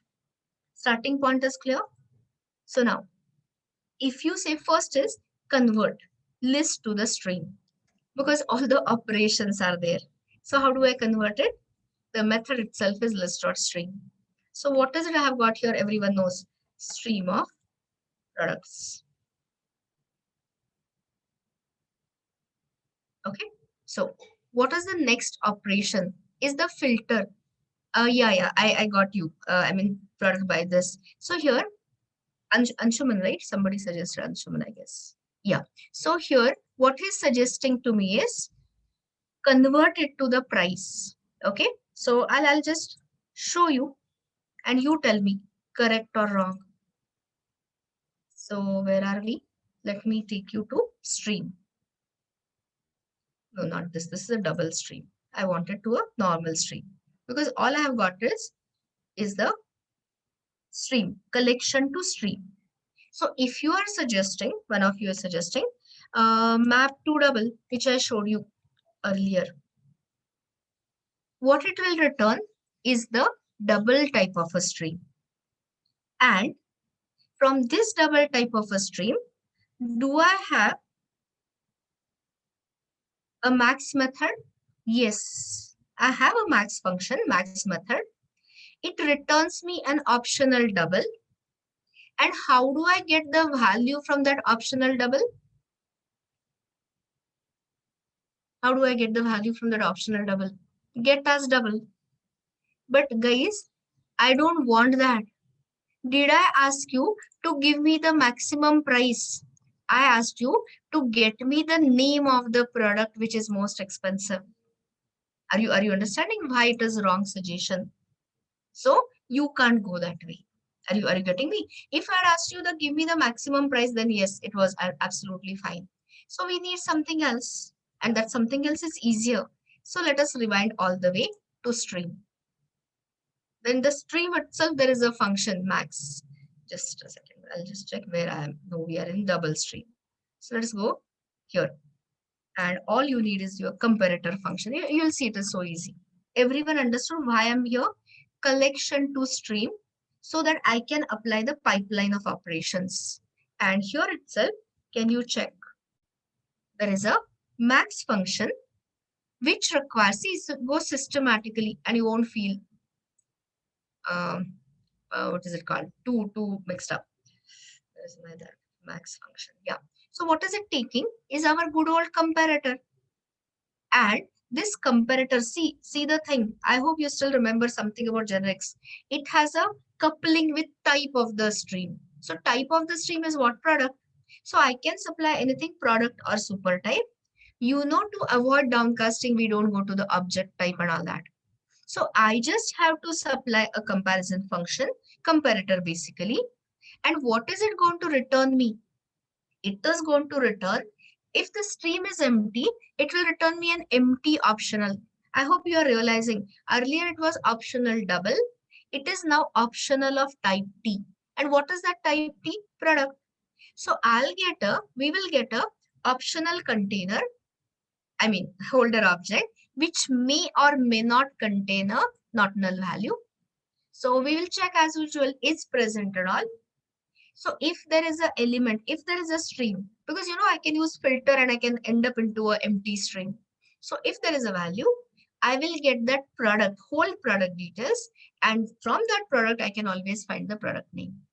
Are you understanding the path we are going to take? So you just have to identify the operations and the things become. Functional programming is all about identifying which operations you want to apply, a sequence of operations. So let's get started.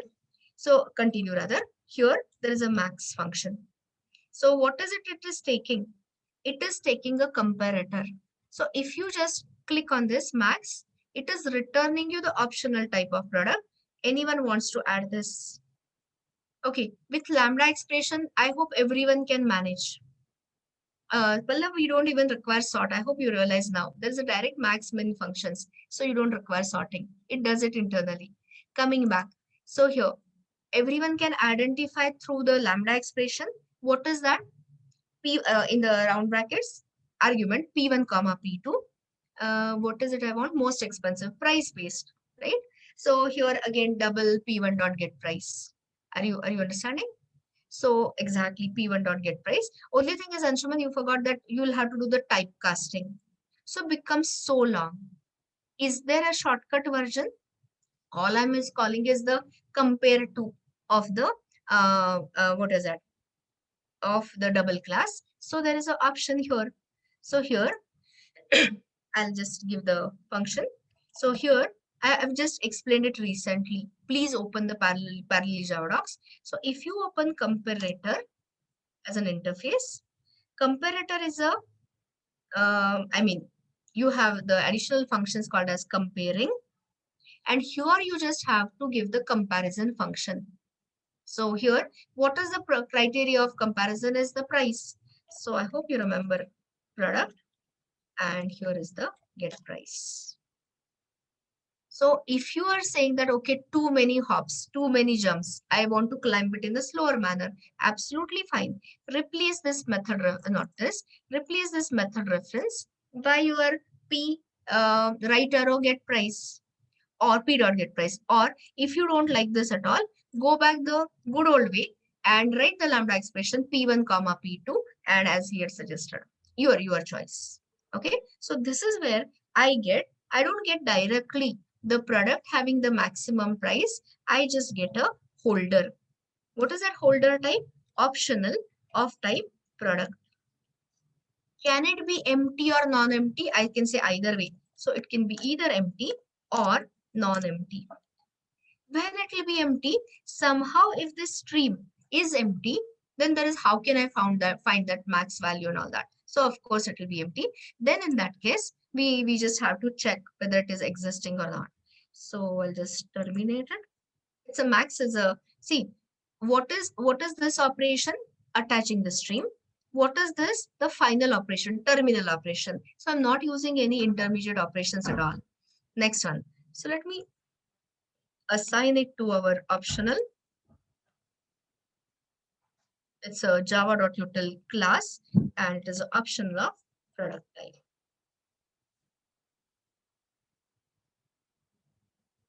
And the rest of it, other things or else those are additional like way somewhere later, mostly in advanced Java directly.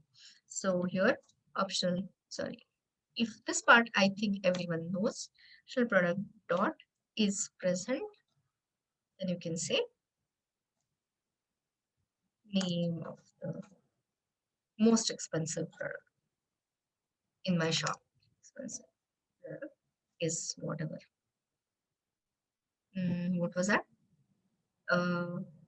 Optional product dot get. So there was a get as double. Here is a get dot I get from optional product, I'm getting the product reference, and then I'm calling the get name method, otherwise empty stream or something. No products.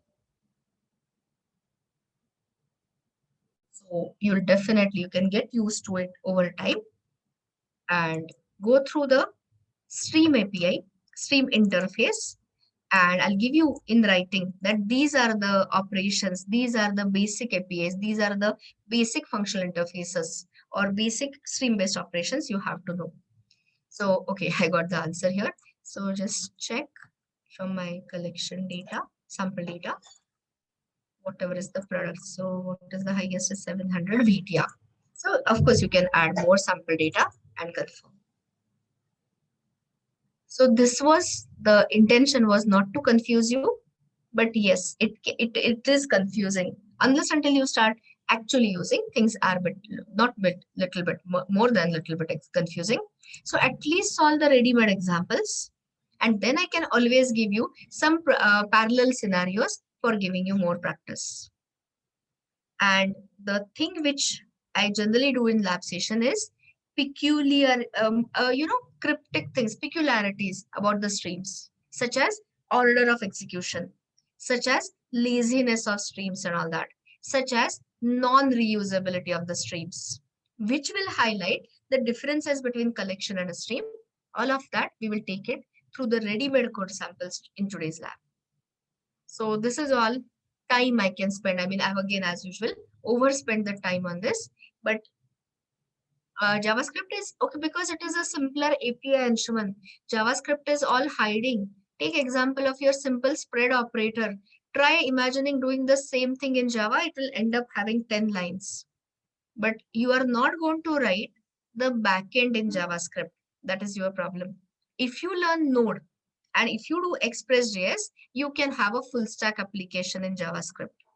But if you want to attach, people are looking in in industry for programmers who are full stack developers, who are cross technology. So the most popular combination of today is front end in Angular or React. You have learned React, and the back end in Spring Boot with Hibernate and JPA. So for that, I'm preparing. So even if it is complex or not, you still have to learn it and you still have to manage. Okay, so this was what I wanted to explain as the some of the Java 8 features. So now let us take you to the track. Let's get back on the track of the ones which is in your contents. So the next topic I'm handling is IO programming. And if you see your contents again, you have it. You have it for basically, what is it we have? We have the IO overview. You will see what are the difference of Java IO streams, binary streams, character streams, and all that. And we will take from there. And the most important topic in entire IO for you is serialization, deserialization. And it has a deep impact. When I take you to Hibernate, you will see Hibernate manages something called as ORM, object to relational mapping, via serialization, deserialization. When I take you to REST APIs, there are terms called as marshalling, unmarshalling, JSON to Java, Java to JSON. All those things again are based on serialization, deserialization. So though that is the key topic, but I can't directly take you there. So let us do the IO in proper parts. So let's enter IO programming. Let me just open the help topics. So I have given you a completely detailed java.io. I'll tell you. This your batches, you are having EDAC contents. But before that, we had two batches. I mean, earlier batch was also EDAC, but before that, we had proper PG-DAC. So there they had the larger coverage of IO. So whatever I was discussing then earlier this, I've shared all the same material, but we will focus on the things which are more important to you. That way I will arrange. So let's start with the, I can't start IO overview. Let me just have, wait a second. Yeah, we have to start with device overview. So we are changing the track for a while. This is not latest addition of Java. This has been there since the early days of Java. So start looking at it. I have just given you certain examples, small set of examples of devices which your Java application can handle. So on the day one, before we started our sessions, you still knew system.in, system.out. So Java, if you want to read the data from the keyboard, that is standard input, or you want to write the data, the console device in form of print stream, in form of input stream, you already know system.in, system.out. So what is it today we are going to do largely is the file handling. So you will see again there is a word streams. So currently ignore the word. I'll show you what I mean by what anyone means by IO streams in a minute, in a later minute. So you will see now file handling. Can Java application handle means read the data, write the data to a character file as in text file? Of course, yes. Can we do the same thing on binary? Answer is yes again. So this is what is going to be our main topic of today, starting with file handling. Next one. Is it only file or console as a device we have? No. When I take you to threads tomorrow, you will see that between, if you want to do the data transfer between two threads, there is a concept of a virtual data pipe. So that data pipe between the concurrent asynchronous parallel threads is nothing but a device. So there are classes in java.io. The package I'm going to discuss is java.io. There are classes which represent, which can make this handling easier, transferring the data between the pipes. Then we already have, on the second day, I think, JVM architecture, there are Java memory areas. So you can attach in the heap memory-based streams and do the data transfer. They are in the memory. So when the Java application terminates, the data will be all gone. When you think about distributed application, what is distributed computing? What is distributed application? The application which is divided and which is running on couple of hosts, couple of computers is your distributed application. So that you can handle the power of multiple computers. Simplest is client server architecture. So whenever we enter enterprise Java, you will have a web client, thin client, a web browser, and web browser sends the HTTP request to the web server. There the business logic processing will happen using the databases or whatever. The response, HTTP response will be generated, dynamic response, and that will be sent to the thin client, that will be sent to the browser. But that is your HTTP protocol, application layer protocol. Again, I don't know your individual background, but there is a stack of protocols, OSI model. So below application layer, there is a transport layer protocol. So does anyone at least know which are the transport layer protocols we have? When you say transport layer, which are the two transport layer protocols we always think is TCP or UDP?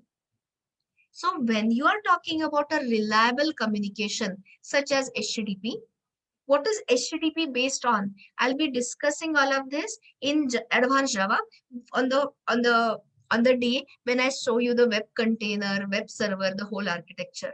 So coming back, it uses TCP. And the network layer protocol below that is your IP, internet protocol, either IPv4, IPv6. So finally coming back to the point, what is the end point in the TCP communication? It's a socket. And socket represents, when you say you are established the remote connection, the socket on the client side represents the remote connection consisting of server IP and server port. All this I'll have to discuss, but in advanced Java we'll discuss. So coming back to the point, when you want to do the data transfer on remote machines, remote client accessing the services of remote server and all that, what is the endpoint is socket, and you can attach the socket streams They are binary streams typically to exchange the data between a client and a server. And when again, all these references are from advanced Java. So when I take you to server-side programming, we will be deploying a web application on a web server, all that. So at that time, the first two web components we always start with is a servlet and later JSP. So then you will be talking about something called as server-side data streams. So focus on today's things. Today, I'm going to show you how a Java application can handle the devices in form of a file. I'll start with a text file, and then of course I'll take you to binary. Binary files are more important in from your contents. So these are the variety of devices a Java application can handle as a whole. Of course, what I've not written is so many other devices also exist, such as printers, such as you have zip kind of a thing. I mean, you can create an archive and then send it. Multiple variety, additional devices also exist. But if you see, I know the time, just a little bit more and we'll take a break. So when you talk about any Java, basic Java IO, I'm not talking about Java Neo. Neo is new IO, non-blocking IO. So that overview later. So when I'm talking about Java IO overview, heart of Java IO, the basic infrastructure which uses is streams. So don't get confused between the functional streams, which we just now discussed earlier. Java streams means what? You attach it to collection, you attach it to array, and those streams represented the stream of elements. So that is not an IO stream. So here I am showing you input and output stream. So unfortunately, the topics fall on the same day. So there is there is a chance of confusion. So functional streams just represent pipeline of operations. Filter, map, reduce type of collect or sort or whatever operations. These represent the IO devices. So listen to this carefully. If a Java application has to read the data from a data source. So what are the examples of data sources I showed in the earlier slide? It could be reading the data from keyboard, console input. It could be reading the data from the text or binary file. It could be reading the data from the pipe or a socket or memory or whatever. So if you want to read the data from the data source, even later it can be database, into the Java application, what type of a stream you will have to open is input type of a stream.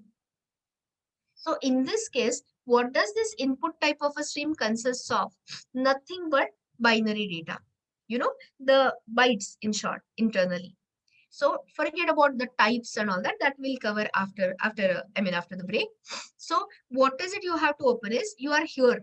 We are here in the Java application. So you'll have to you'll have to open the input type of a stream. Whereas imagine that you are maintaining the products in your shop and you have got a hash map of products or any collection of products you can decide, and you want to dump, you want to persist, you want to store those collection of products, this product information in a persistent manner in a data file, or you are sitting on the client side and you want to upload this collection to the server, any such thing. So you are going to you want to send the data from Java application to the data sink. So what type of a stream you'll require is you will need to open the output type of a stream. So keep it light, simple and clear. I'm telling you, and I'm not boasting, I'm not at all saying this. Compared to collection, compared to streams, earlier functional streams, this is a very easy topic. So I'll make it, I'll make it that way. So what is it?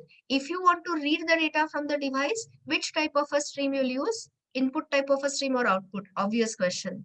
Input type of a stream.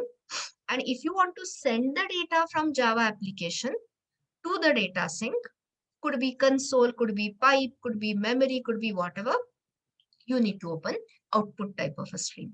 So just hold on to these facts. Now, when you talk about IO streams, there are functional what do you say, three different types of stream. This is the last slide I'm taking, and after that we are stopping. So what are the different categories or types of streams in java.io, and which out of them are essential? Essential means mandatory. Without them you can't function. So the first type is the compulsory one. So one category is called as node streams, other one is called as buffering streams, and the last one is called as either filtering or the conversion streams.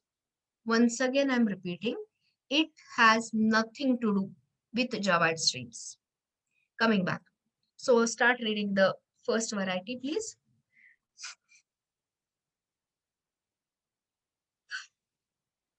So the node streams are the ones which will abstract. Abstract means hide. Which will abstract the complex device management from you. Which will hide. I'll talk in simpler English. You know, first day of Java we say, why Java? One of the reason is Java is platform independent.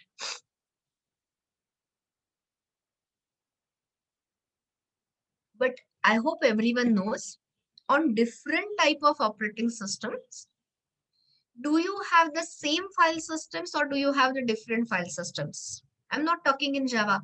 I'm saying Windows file system. Is it same as Mac? Is it same as Ubuntu Linux? Of course, they are different. But do I want to change my code when I write a Java application which is handling the file in Mac or Linux or your Windows? Of course not. So here comes the abstraction. You will be learning file handling classes. If it is a text file, there's something called as a file reader. If there is a binary file, there's something called as file input stream, etc. That's detail. So what do I mean is this independence. So the devices, there are stream classes in java.io package which will hide, which will wrap, which will handle the devices for us. So some example, file input stream. There are so many you're going to see. Piped input streams, socket streams, memory handling streams. All these which are shown it in the earlier slide are of the category node streams. So a simple question, simple answer. Can you write any code in java.io or in Java? I'm not talking about Java Neo. That's a different discussion altogether. Can I write any code without using the node streams in java.io? Answer is big no, absolutely not. So these are the essential, these are the mandatory ones. Which are the optionals but recommended as always is these two. Okay, so I'll talk about this. Like I said, I know the time. So if you want to handle the data, big data. So for example, you have a big file you want to read, or you got a huge data, I mean, a hash map or the graphs of the objects, and you want to write it to the file. It's a big data. So tell me, buffered operations will be faster in such cases or unbuffered operations will be faster? Answer is buffered operations will be faster. So what is this buffer? This buffer is nothing but a piece of memory. Okay, so here you will place a buffer. How? All this will be done with Java APIs, and you'll see it is so easy.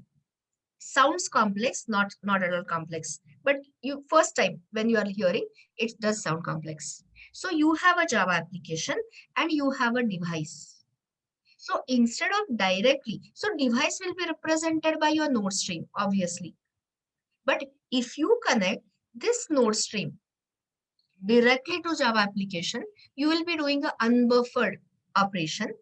And I hope you have even whatever background, CS or non-CS, I don't really care because it should not matter at this point.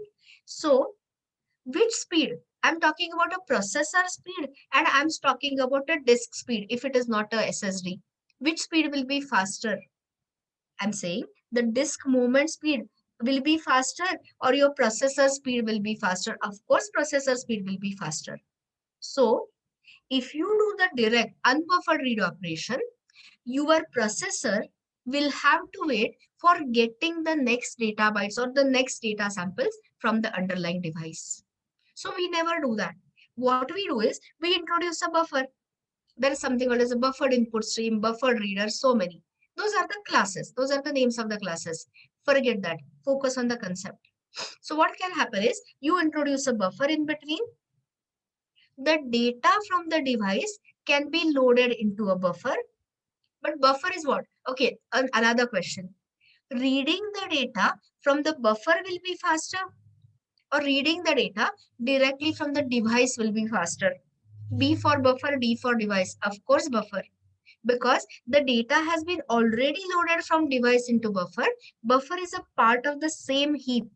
You'll see, we will be creating buffered input stream objects or buffered reader or whatever.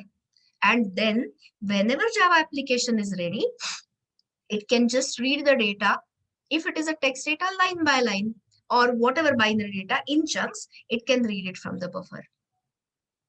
Whatever I said for reading is true for writing. If you directly use a Java application and write the data to a file or to a socket or to a pipe, your Java application has to wait till the data has been written, because there is a huge mismatch between processor speed and a peripheral speed, device speed. Okay. So again, if you introduce a buffer, Java application will dump the data, will store the data, will write the data to a buffer, and then that buffer can be flushed out. That buffer can be written out to the device using the device speed. So whenever there is a large number of read and write operations, big data, large data to read and write, we will definitely add the buffering. Okay, so buffer, but if it is a small data operation, small files you want to copy from one thing to other, you can skip buffering. And the last one, I know I've extended it. So, so the last thing, you tell me from whatever your feel is. Dealing directly. Okay, sorry, I'll rephrase my statement. See, whenever you are reading the data from any device, so many devices example I've taken, be it console as a standard input, standard output, be it your stream, be it your socket, be it your memory, be it whatever, anything, pipe. The data is always existing in zeros and ones, in bits or in bytes at the most, you can say. So now I have a question for you. So you tell me, for a Java developer, for a Java programmer like us, dealing in raw data, binary data would be convenient, would be easier, or dealing in directly primitive types. Everyone knows primitive types. Dealing in Java objects. If that doesn't impress you, dealing in ready-made collection of Java object references, what would be easier? Of course, the second half. And that is where you have great, powerful streams, which will do the conversion from raw data. It could be binary data or little bit of character data and all, and it can convert it directly into primitive types. And the most advanced two streams are called as, one is called as serializer. That is where you will understand serializability, serializable interface, etc.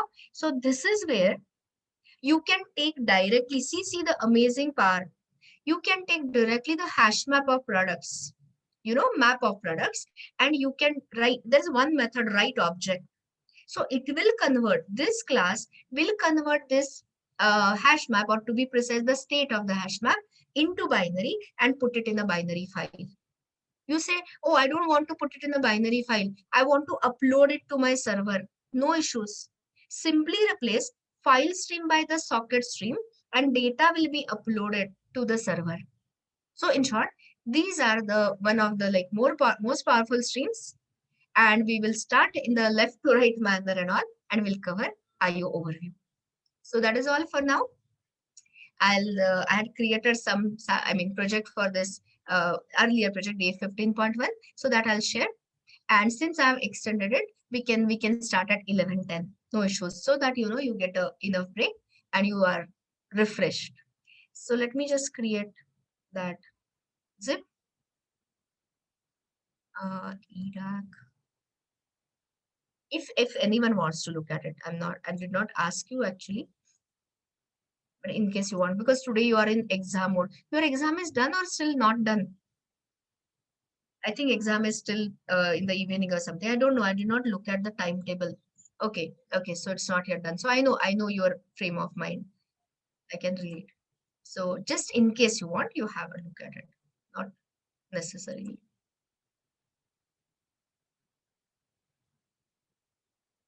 Okay, so we'll meet at 11:10 and continue. Remaining time, of course, we'll spend in IO. And D14 lab part 2. Okay, that also. Uh, there are a lot of other examples also there. Sorry, I did not share that also. I'll put it on the uh, Google Drive also later. But as somebody reminded, this is also there. It has got a lot of examples. Some of the examples I'm definitely going to take it in the lab session.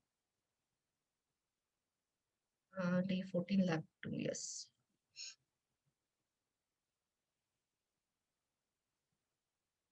So I think I have shared things. Have a look whenever you get time. Have you received both the things, day 15.1 and day 14 lab 2? Okay, great.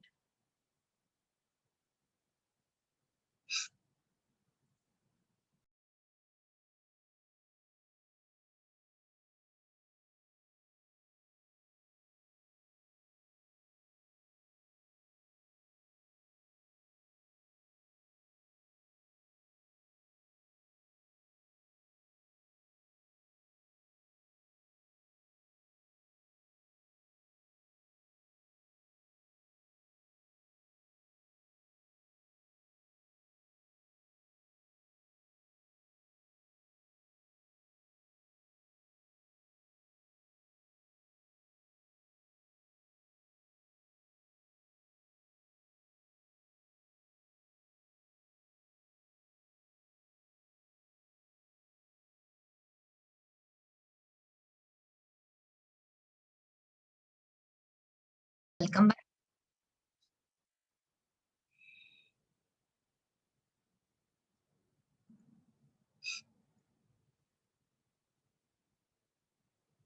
So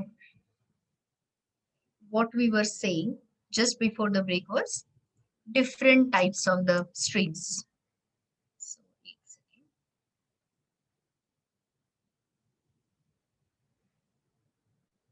Yeah. So here we were talking about the last thing was, I'll just recap quickly. We are talking about, we are entering Java IO, that is Java input output. The different type of devices you have already looked at, I mean, some names at least: console, socket, pipe, file, server side streams, etc. So here we are discussing only file. Mainly what you have is file handling. So now, if you have, if you want to read the data from a data source into a Java application, which type of a stream will you attach? Input type of a stream or output type of a stream? Everyone is clear? You are reading the data. So input type of a stream, absolutely. And vice versa, opposite, converse, if I want to write the data from Java application to the device, to the data sync, it is the output type of a stream. Absolutely correct. Then is, you have seen the, just before the break, the different categories, functional categories of the streams: node streams, buffering streams, and the conversion streams. So which out of these are compulsory to use, mandatory to use? Node streams. What does a node stream represent? It represents device handling streams. Okay. Yeah, device handling streams, exactly. And those device handling streams you can attach directly to your Java application to read the data in a raw format, which could be binary, which could be slightly formatted in form of a character streams also. All those details will follow in a minute.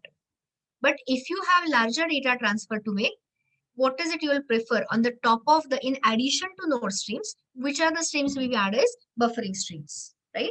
And the buffers are introduced between your Java application and the underlying device. And instead of reading and writing the data directly from or to a device, we do it via intermediate buffer. And when I say buffer and all, you don't have to actually go to the internals. This is all abstracted by some classes. You'll be seeing soon: buffered input stream, buffered output stream, buffered reader, buffered writer, print writer, etc. So all these classes will give you inherent buffering. But still, the problem remains the same. Problem in the sense what? Whenever you use the buffer streams, the data will be stored in a buffer and that will be your optimized read or write operation. But the point is, the data format, if it is a raw binary format, who will have to do the processing of that data? Answer is programmer. So that is where you will be using exactly the conversion or the filtering type of streams. There is something called as, data input stream, data output stream. So it will take bytes and convert it into primitive types. But the ones which you have mainly are the serializer streams, serializer and deserializer. So what it can take is, it can take chunk of bytes and directly convert it into a Java object. So that is called as a restoring, reconstruction, that is deserialization. Or on the other hand, if you have Java object or graph of Java objects or the collection of references which you've been doing for such a long time, you can definitely do that. I mean, you can take that collection and as a whole, you can store it. You can send it to any device. So all that and much more we will see, but at a overview level. So now let me take you to actual, what do you say? Now we are entering into API. All this was earlier just a concept. So now I'm discussing I'm taking you into which package, which classes and all that. And I'm telling you, no, I never said collection framework is too easy because it would have been a totally lie. But I'm telling you seriously, IO is not relatively, it is easy. IO, exception handling and JDBC are the easiest topic in core Java. You'll say where you are going to learn JDBC in core Java. That is how the CDAC has compartmentalized it. But actually, if you see, if you anytime prepare for OCPJP, that is Oracle Certified Java Programmer, they consider Java JDBC also in the contents. Anyway, that's a sidetrack. Coming back, start reading. Which is the package? When you say Java IO overview, which is the package we are learning is java.io. Is this the only package? Of course not. There is a Java Neo. Neo is java.nio, and that represents the, of course, new IO, or that also represents something called as non-blocking IO. Okay, so we are not talking about that here. So now read this. Start reading line by line. Read these two.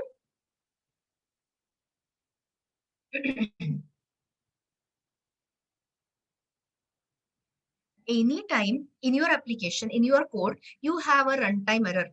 Reading the data, while reading the data from the device or while writing the data to the device, to the buffer, to whatever, which is the exception you will get is java.io.io exception.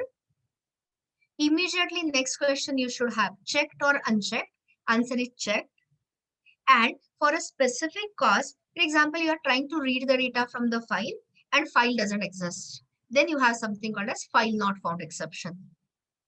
You are trying to read the data beyond end of file, you have got something called as EOF exception. But all those are the subtypes, subclasses from the IO exception. So now read the next line. Anytime you have java.io, just a second. The moment you have java.io or the moment you are using any APIs from java.io classes, what it represents is it representing the blocking API or non-blocking API? Answer is blocking API. If you want non-blocking API, you have to learn java.neo. And then there is something called as interrupting mechanism and the whole thing. So coming back to the point, what does it mean? What does the blocking API mean? Tomorrow we are entering the last topic of core Java is threads. So here, then you will get a better clarity, but I'm just trying to explain. Anytime you are performing a read operation and data is not available, so what will happen is, it will cause, the read operation will cause the blocking of your code. But blocking of your code is a informal way of understanding. What is the real formal statement is, it will cause the blocking of the invoker thread. And which is the only thread in the system so far, if you don't count your garbage collector, is a main thread. But later, that is what will be my first point. Why multi-threading?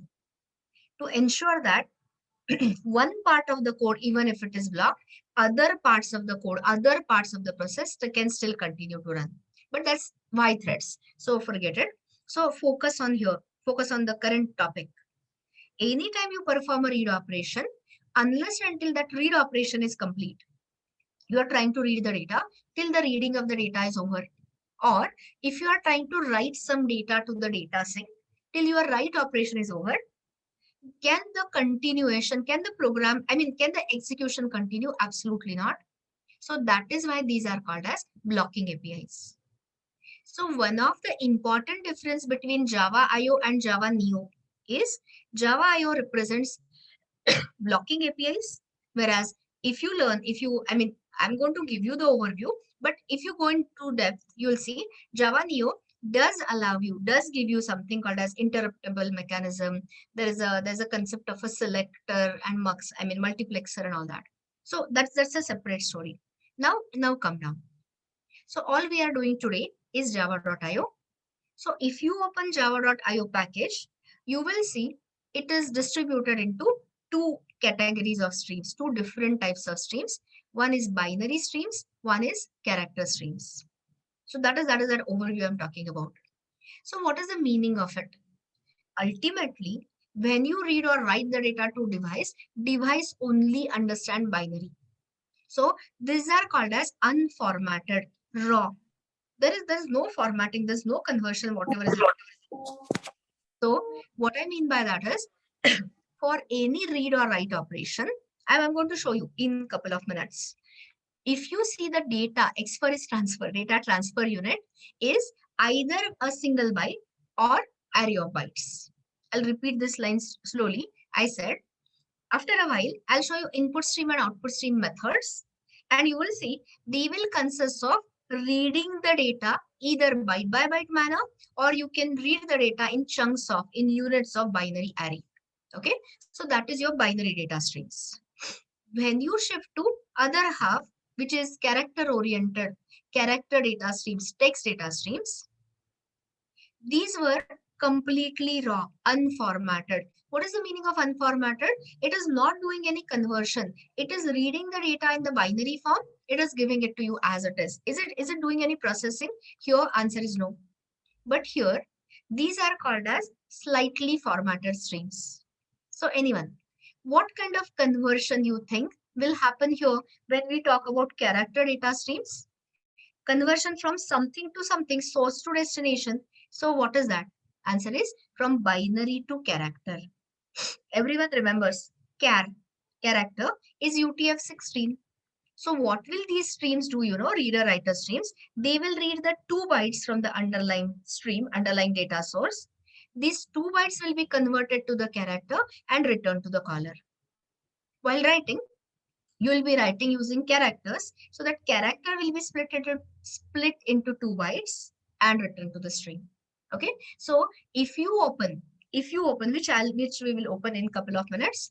If you open the API of reader and writer class, what will be the data transfer unit?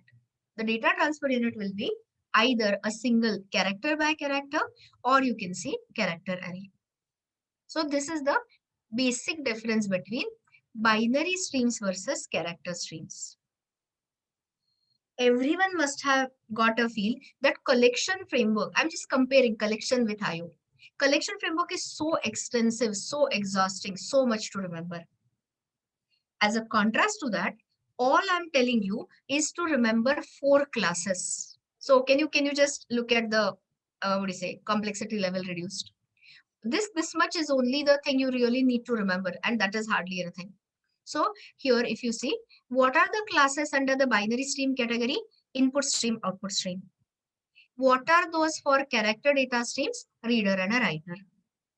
So before I say anything further, remember that these are the abstract, non-concrete superclasses. And these 4 classes represent 4 hierarchies. Any Java topic, be it exception handling. We talked about throwable, error exception, runtime exception, unchecked exception, etc. Then the collection API, which starts with iterable, collection, list, set, implementation classes, maps, etc. And here I'm talking about IO hierarchy. Okay, but that is much lot simpler than your collections. Coming back, so here they just represent four different hierarchies. So now listen to this statement and you yourself will be having a feeling of clarity soon. I'll ask you, let us test your understanding so far. These are what? These are the classes. So first question, first answer. Why they are marked as abstract? Because they do not represent any specific behavior. Means what? If you open an input stream, does it mean that it going to read the data from the file or a console or a pipe or whatever? Answer is no. Does it mean that it supports buffering or conversions? Answer is no. So then what is it? It is simply representing binary input stream. So let me ask you the questions and I hope to get correct answer. When you open this input stream class from the Java docs, you don't have to, I'm just telling you, what are the methods you expect to see? I'll give you choices, read or write, R or W in input stream. What do you expect to see? Everyone understands it in read methods. And the next question, will they be byte oriented in bytes or will they be in characters, B or C? Everyone understands it. And immediately, it should be complemented by your Java docs reading. So here, open Java docs and look for input stream. So you can see that this is your object extended by input stream. It is auto closable. And here you can see it is extended by so many concrete classes. So forget that. Right now we don't care. This is the abstract class, super class of all classes representing input stream of bytes. And as you already told me, which is very right, what kind of operations you expect? Of course, there are others available, mark and all that, but see the main ones. So when you see these, it is read couple of read operations, overloaded read operations. So read means actually read this. So what it tries to do is it tries to read the next byte of the data. So how many bytes will be? How many bytes it will try to read from the stream? Exactly 1 byte. Are you getting me? So this is what your correct answer is. Here, can it read the entire byte array at a in a single shot? Answer is yes. So read byte array. And whatever you read, whatever binary data you read, that will be automatically written or stored in this binary array. And then there is another overloaded one. Again, it tells you where to place that data in the array. So here the array offset was 0. Here you can supply the array offset and you can also supply what all maximum number of bytes you want to read. That's not the point. The point was a very simple point here. Wait a second. The point was what type of a stream are we dealing with? When you say in the middle of night, tomorrow onwards, input stream, all you expect to see is any binary input stream consisting of read methods in binary. Now I think I can ask you direct questions. Tell me, when you open this output stream class, do you have two answers, read or write, binary or character? So give me two answers, two short forms, please. It is writing, of course, not character. I have yet to shift to the character world. It is writing in binary form. Means what? Again, if you open the class, just do it. Do it systematically. IO seems so easy. Output stream. I'm not boasting. I never said collections is super easy. So here is the output stream. And if you check, you can see, I hope you can see this. What is it you are looking at? You are looking at the methods, write methods, of course. And are they binary or are they character? They are byte oriented. Those who is keenly observing will say, what is this int? Don't worry. Even if you say int, it is, okay, integer is how many bytes? 4 bytes. So which byte will be returned? Written means actually returned to the stream, the least significant byte. It tells you the 8 lower order bits will be written out. The higher order 24 bits are ignored. Okay, so again, that is a detail. I don't want your attention to the detail. I just want your basic understanding. What is it you expect to see is the binary byte oriented write methods. because that is how you have the overview. That is how you get the feel of what to expect. Now, I'm sure this will be over in a minute. Tell me, when you, okay, I hope you are seeing. Now we are under character data streams. So tell me, reader, binary or character, read or write? I hope you are answering correctly. The correct answer is character read methods. So it can read the data either character by character or using character array, right? Both are supported, overloaded read methods. And the last one, please, binary or character read or write, character and writing. So this easy it is. Only 4 classes and understand the meaning. So this is your binary input stream. This is your binary output stream, character input stream, character output stream. But now the problem is, I hope you are clear with 4. But now the problem is, all these 4 classes are like abstract. And abstract classes are totally useless unless extended by the concrete subclasses. So now first I'm taking example of the node streams. So this is what we are going to actually cover today. Today, and maybe it will spill over to tomorrow. I don't know. So here, now I'll look at these. So input stream is extended by file output stream. I'm so sorry, file input stream, output stream by file output stream, and you have file reader and a file reader writer. So I'm throwing a question at you because that is what we are going to do in couple of minutes. If you want to read the data from a text file, what these are your 4 options. Anyone wants to pick up an option, you have to pick up. I'm asking you to pick up.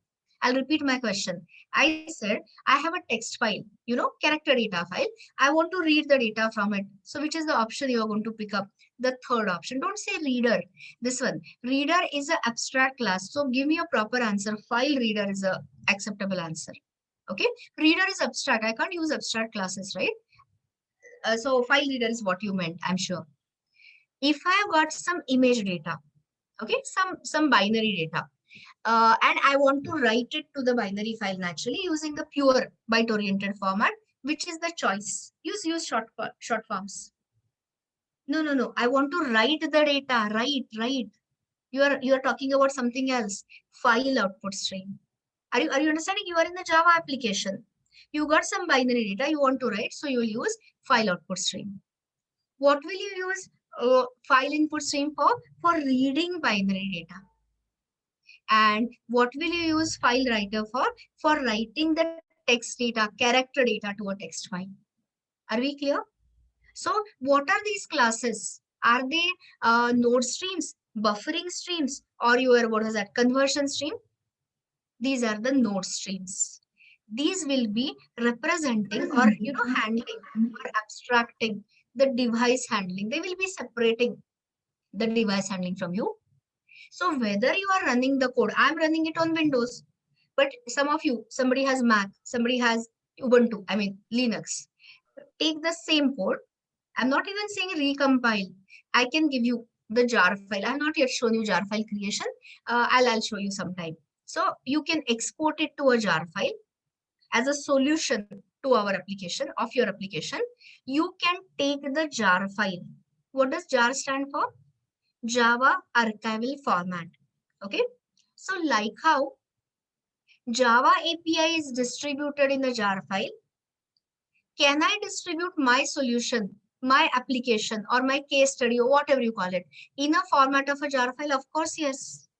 So when I create a jar file using all these stuff, and you are using, suppose, some other different operating system and hardware, in short, a different platform, you can just take that jar file and import it. I'll show you how to import the jar file and all that, and 100% guaranteed to give you the same output.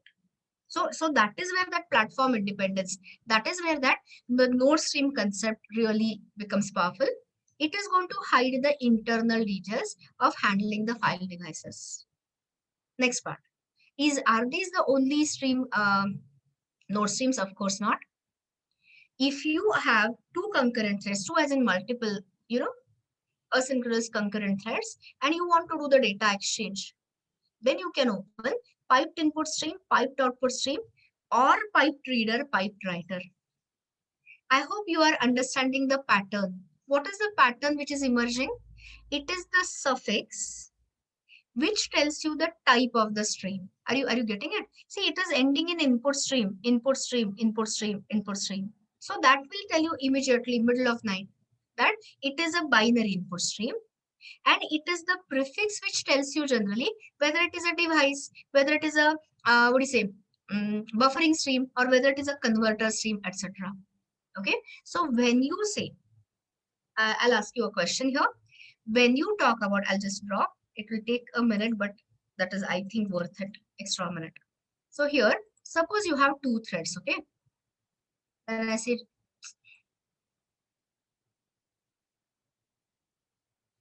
one is producer, one is consumer. Typical example. One is reader, one is writer. You can think of it as a this.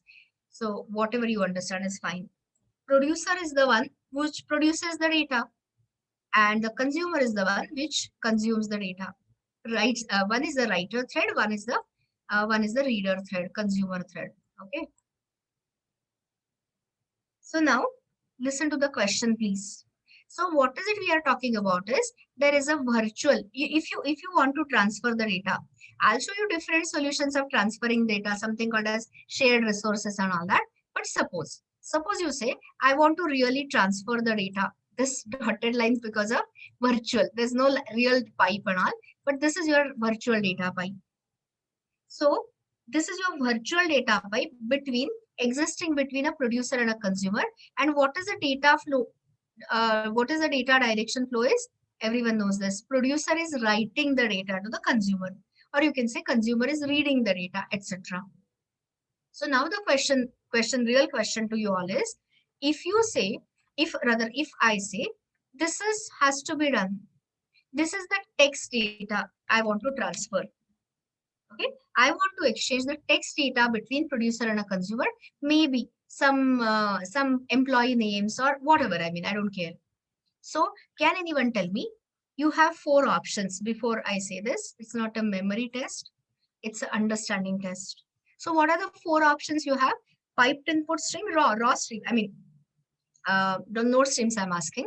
Piped input stream, piped output stream, piped reader, piped writer are the options. Remember them? So can you tell me now, which is the data stream you'll have to open at this end, and which is the data stream you'll have to open in the other end?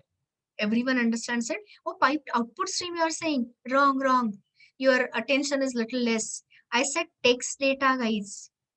Okay, piped output stream I can use, but what happens is characters I'll have to convert it into binary and again back into character, which is so much effort. So why don't you go for the ready-made stuff? When you have ready-made voice log, easy way you have piped writer. You have piped writer here, and naturally when I say piped writer, I think everyone can understand what will be the corresponding suitable stream here is piped reader. So here, it will write the character into bytes and all. Actual data will be transferred in binary only, but we don't care. We are not concerned. And then the binary to character again will be done automatically by this. So when will your answer be correct? If I say I want to do the raw binary transfer, machine independent. Binary is machine independent. There's no character encoding format and all that. So if I want to transfer the pure binary data, what would be the choice here? You had earlier given me the correct answer there. Piped output stream. And here, what will be the this thing choice here? Option here, piped input stream. Are you understanding? So everything is based on those four classes: input stream, output stream, reader, and a writer, and their subclasses. Tomorrow I convert it, if I convert this to a networking application. So here, let's say you got a client. I am not talking about a web client as a web browser, thin client and all that. I am talking about Java client. Okay, so here if I say they have removed networking from your content. So, and we can't add just a whole topic. No, this time. So here, suppose you have a TCP client. I'll be explaining the concept before on the first day of your web programming. I cannot directly say that, okay, this is HTTP request, this is HTTP response. I have to explain all the layers. We do it properly, don't worry. So coming back, so you have a TCP client. When I say TCP client, this is your Java application. You might have written something in your college days. I don't know, a distributed application. So this is your TCP client, and the other end is your TCP server. People write it as a multi-threaded server, so it can handle. Nobody writes a server-side application for handling only one client.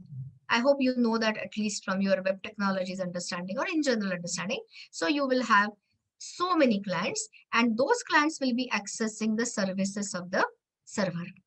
Okay, but am I taking you to HTTP? Of course not. HTTP climbing, going to application layer, of course in advanced Java. So what is the point today? The point is, suppose this client wants to send some data, you know, something like just a message, chat messages, or I have got some collection of employees and I want to upload it to the server. Server is typically connected with the database, so it will be saved on the database, whatever, one of the requirements. So what is it we have to do is, this client will have to attach. Okay, before I say attach and all, so what is the endpoint? What is the endpoint of the communication? It is TCP socket. Okay, so this is your client side socket, and correspondingly there will be again a thin pipe. It is a virtual connection. If you have learned little bit about TCP, if you have not learned, before we meet again in advanced Java, you might have done it in web technologies, you might not have, I don't know. But please look at, just Google TCP primer. Okay, and that tells you about TCP, IP, and a physical layer. So at least little bit of understanding will help you in writing web applications. So coming back to the point, it is the client, it is the thin client which establishes the connection with the remote server. And when the TCP is connection oriented protocol, so what is it you see here on the other side is, I don't have space, so I'll just use this, is the server side socket. So this is the endpoint. So my point, my real point is something else. Streams is the real point. So what is it you are having is, you have a virtual connection established between a client side socket and a server side socket. And for this, then we will see in advanced Java, you need to know the server IP, there is a port number and all that. So those details will cover later. So again, I'm talking in point. So when if you might be knowing, or I'll tell you right away, the sockets only allow you to attach the binary streams. Means what? Suppose I want to do the simple, I want you to write simple chat application. I'm not wanting you because we are not doing that. But suppose you just have chat strings, between client and a server. Hello, how are you types. Okay, so here, can you directly write the data to the socket in the text format? Answer is no. So in between, you will give the conversion streams. So character to binary will happen. And then that binary data can be sent over the socket. So the last question before we get into actual work is, if you say I want to send the request. Okay, so see the data flow. So the data flow is, I'm sending the request, and of course I will have the response sent. I'll not now do this. Okay, I'll do, because otherwise the whole point is this is what is I'm talking about the transport layer today. We to be soon to be replaced by HTTP layer in advanced Java. Coming back, so this is your response. So the question being asked is, what type of streams do you expect to attach? So for sending the request, anyone wants to tell me what type of a stream you expect to open? So if I give you the options, they are not really the options. Socket input stream, socket output stream, socket reader, socket writer. Anyone wants to tell me for the first one? So the first thing is, there is no socket reader, socket writer, and this will be what? Let me see what you are saying. I never checked it. Guys, you are again mixed up in the direction. I'm saying you are sending the request. You are writing to this. So what is the thing I was expecting you to say is socket output stream. But if you search, you are writing the data, you are writing that request data from this socket to the server. So your direction sense is little wrong. So coming back, is there any class such as socket output stream? Of course not. If you open the socket API, java.net package has the socket, and there is a method called as get output stream. So again, I'm derailing. I'm giving you too much of information and maybe confusing you. But the point I want to say is the basic streams are the same. Why there is no concept of a socket reader, socket writer? Because socket only allows you to attach the binary streams. And now to cut the story short, see here also there is an endpoint. So anyone wants to tell me now, at least don't give me a wrong answer, please. Here, what is the type of the stream in the server side domain you expect to open? I think now people won't mess up. Yes, now it is socket input stream. Again, is there real class by the name? Search java.net. You won't find anything such as socket input stream, but what it has is there is a socket class API, socket.getInputStream, that gives you binary stream attached to the socket device. And now vice versa. So request has been received. What is server? Service provider. So it services the business logic using database, using collection framework, using whatever, and sends the response. So now tell me, while sending the response, what type of a stream you will need to open? I think now people are getting it. I hope people are getting it. So what is the stream you will have to open is, this time it will be socket output stream. I'm telling you, earlier when we had Java networking, we used to write this end-to-end application. Now we'll write such a thing directly in advanced Java. Socket output stream. And what is it you expect to attach here for reading the responses? Socket input stream. Okay. And this is very much possible because, again, the word, I don't know. Do you know the term called as full duplex? There is something called as full duplex. There's something called as half duplex. So what is full duplexity? Those from non-CS background or whatever other background, mechanical, I don't know. Actually, you should all know this. The full duplex means this particular sockets are full duplex. TCP/IP, UDP/IP sockets are full duplex.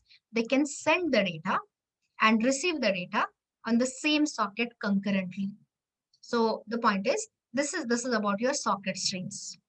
So let me come back on the track. So the point I'm trying to make is these are your socket streams. But all these are the examples of node streams, and node streams are by default unbuffered. So if you want to do the buffering on the top of the device handling, what you have is you got couple of streams. So you can see, again, focus on the pattern so that you don't have to remember too much. Again, the classes are ending in input stream, output stream, reader, and writer. And there is a prefix that tells you the type of the nature of the stream. So tell me, I'll take, since I've anyway drawn and invested some time. If I want to, listen to this. Suppose on this socket stream, there is a large data transfer which is happening. So naturally, I want it in a buffered manner. So can you tell me, we will be adding a buffer, buffer will be introduced between the two. So for writing the data, which is the class, what does buffering means exactly? I already explained it before this, Surya. Buffering means the data from the application will be stored in the intermediate buffer. And when the buffer of this stream class gets full, then the data is flushed out, data is sent to the device. Okay, so read that buffering part. I've already written in the slide. So coming back to this, what will be the buffering stream you'll require for writing the request data? Answer is buffered output stream. We are going to do it in files. So just give me 2 minutes or 5 minutes maximum. So buffered output stream, what it will do is whatever data, suppose I have got, I'll say, suppose I have got a file data, which I want to upload it to the server. So that data, if it is a huge data, it will get stored in the buffer of a buffered output stream. And there are multiple triggers for sending the buffer data to the actual device.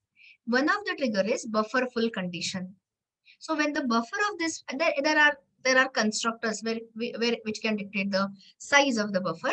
So when the buffer becomes full, the data is dumped, data is written out to the device. So your Java application doesn't have to go all the way and write the data directly to the device. And in the similar manner, if I want to buffer the incoming data, the response data, which will be the class you will use here? Opposite class. Yes, so it is nothing but buffered input stream. Okay, so that was the little bit of overview I wanted to give. And of course, we are not doing here any socket programming, unfortunately. We are doing here file handling. So now having this little bit of, okay, actually there's one more. So just a second. So here, these are the buffering choices. When I actually write the code, everything will fall in place.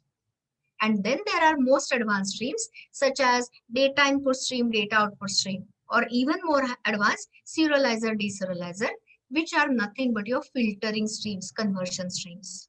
Okay, so we are going to look at it in a, what do you say, sequential manner. I can't directly jump to the advanced streams here. So now let us try solving certain objectives. Again, this is going to be handled at a overview level with more emphasis on object streams. So just a minute.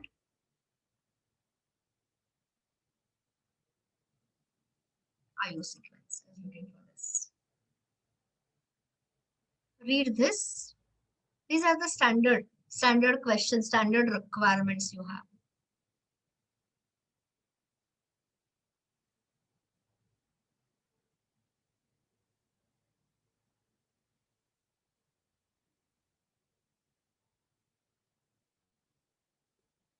So I'll just take this, and this requires little bit of preparation. See, you can write the code, but then it's a little bit of changes. I mean, little small changes in the requirement, and then you don't understand. So here, as always, let me write this as an objective, and I would request all of you. I mean, again, your willingness is important. You can draw this so that once you understand the concept of, there is a concept of chaining. A while ago, I showed you chaining of Java 8 streams, which is a pipeline of operations. Here I'm showing you chaining of IO streams. So once you have the clarity on this, once you have drawn it, this is not the memory picture. This is a logical, functional picture. I mean, how it should be, how should the chain should be created. You can write the code very easily. So what I'm discussing is mainly chaining of IO streams and solving the simple example to get you started. So let's start. Whenever you are given any IO, okay, by the way, see, I have to prepare you on different levels. Your CCE level, your lab exam level, your project level, interviews and all that. So I'm talking about a lab exam objective. Anyway, you have web technologies exam, so you'll have core Java lab exam shortly. I mean, shortly means I don't control that. Ma'am will decide.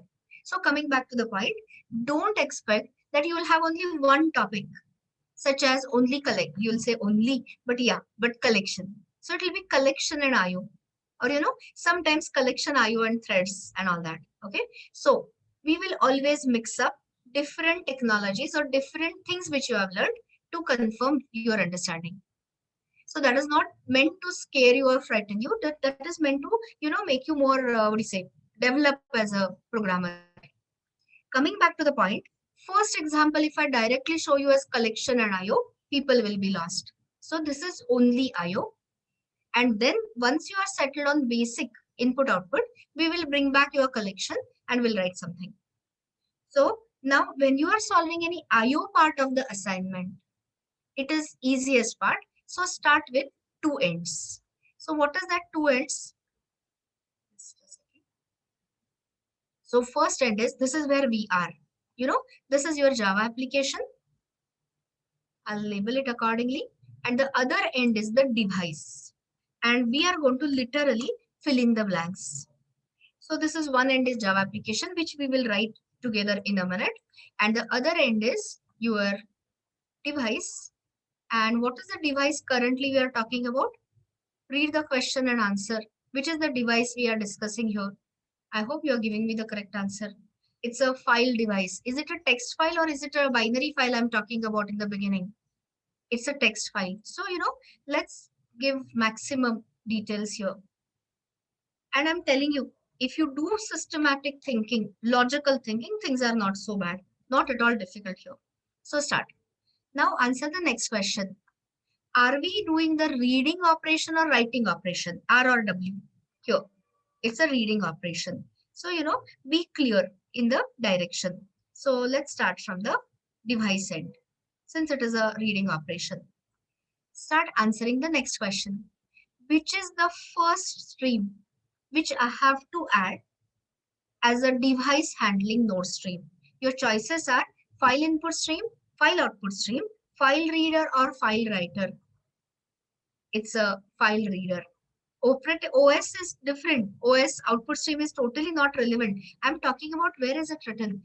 Text data. Have I written here? Text file. So don't even think about this. So here the correct answer is file reader.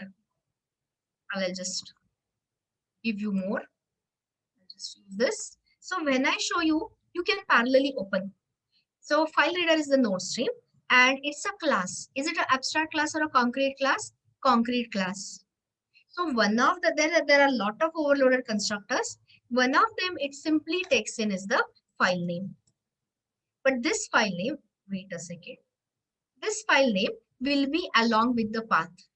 So if you don't supply the path, it will search in the current folder. Otherwise, it will search in the specified path. But in case the path or the file name doesn't exist, or your application doesn't have the read permission to read the data, which is the exception you expect to see. The exception is checked exception, which is your file not found exception. I'm just trying to give you in points. I can write it in a better manner. It is all there in the Java docs. Okay. So now the data direction is reading. So be clear with the direction so that you don't make mistakes. And this entire thing is like a black box to us. Black box to us means black box to Java programmer. We don't care because it is going to work in a platform independent manner. So this is what is typically identified as the node or the node stream. I mean, different people call it as differently. So you can think of it as a node stream. So this is what I meant when I said file reader, file writer, whatever are the node streams. This is what it encapsulates. This is what it handles. Now, next one. So here, can I directly connect it here? When I say connect it here, what I mean is, can I directly create sitting in the Java application, file reader fr is equal to new file reader and the name of the file sc.next, sc.next line something? Of course, yes. But if I do that, will it be a buffered operation or an unbuffered operation? B or UB? Unbuffered operation, of course. And that is the reason we don't do that typically. I mean, not typically. If it is a large data, then only. So now we are going to introduce a buffer. So those who are not clear on buffering will have a better idea. So now answer this. So if I tap, if you put a scope here, anyway, I'll write that separately, but this is your unbuffered data coming from the file device. So now I want to place it through the buffer so that what happens is whatever is the speed of reading from a device, I don't care. The data will be deposited in a buffer of a stream and whenever I want, Java application can read from it. So my next question, which is the name of the class? What is your option? I'll give you options. Buffered input stream, buffered output stream, buffered reader, buffered writer, or print writer. Take one of the options. Of course, I hope when you hear reader, I am sure everyone is smart enough. Only thing is there is a D additionally. There's a piped reader, buffered reader and all that. So here is the buffered reader. And if you see the constructor of a buffered reader, anyone wants to guess? Because this is my favorite question. What do you think the argument of a buffer reader constructor is? And generally I get a wrong answer. I'm warning you. Wrong. Okay. Size of a buffer is, yeah, one of there. File content is wrong. Okay. Let us not go off track. Let me say this. Let me talk to you as a question. Do you think this buffer reader can only read the text data from a file handling device? If you're thinking yes, it is wrong, means what? I can have, because that will give you the answer instead of me giving you the answer. Can I have the data coming from the socket? So this is your socket device, maybe, you have a socket here, or you have the data console input as in standard input, SDN, or I could be having the data getting from my pipe. So I'm trying to say is, can I read? Can this buffer of a buffer reader store only the data coming from the file device or from any device? Answer is from any device. Okay. Only thing buffer reader says is, I am a buffered reader. So give me only text data, or the data I'll be storing will be, the type will be a character data reader or a character data. So now after saying all this, can you tell me what will be the argument? If you see the Java docs, you are cheating. So the answer is reader. What is reader, guys? Reader is the top level superclass of any character data streams. So if you see the Java docs, now you can see the Java docs. I mean, anytime you can see the Java docs. The point I'm trying to make is, this gives you again understanding. So of course there is an overloaded constructor which takes in reader and size, but that was not my main point. So here it can read the data from any reader and attach it. So let me ask you a question. Is file reader a reader? Simple question, yes or no. You've seen the inheritance hierarchy.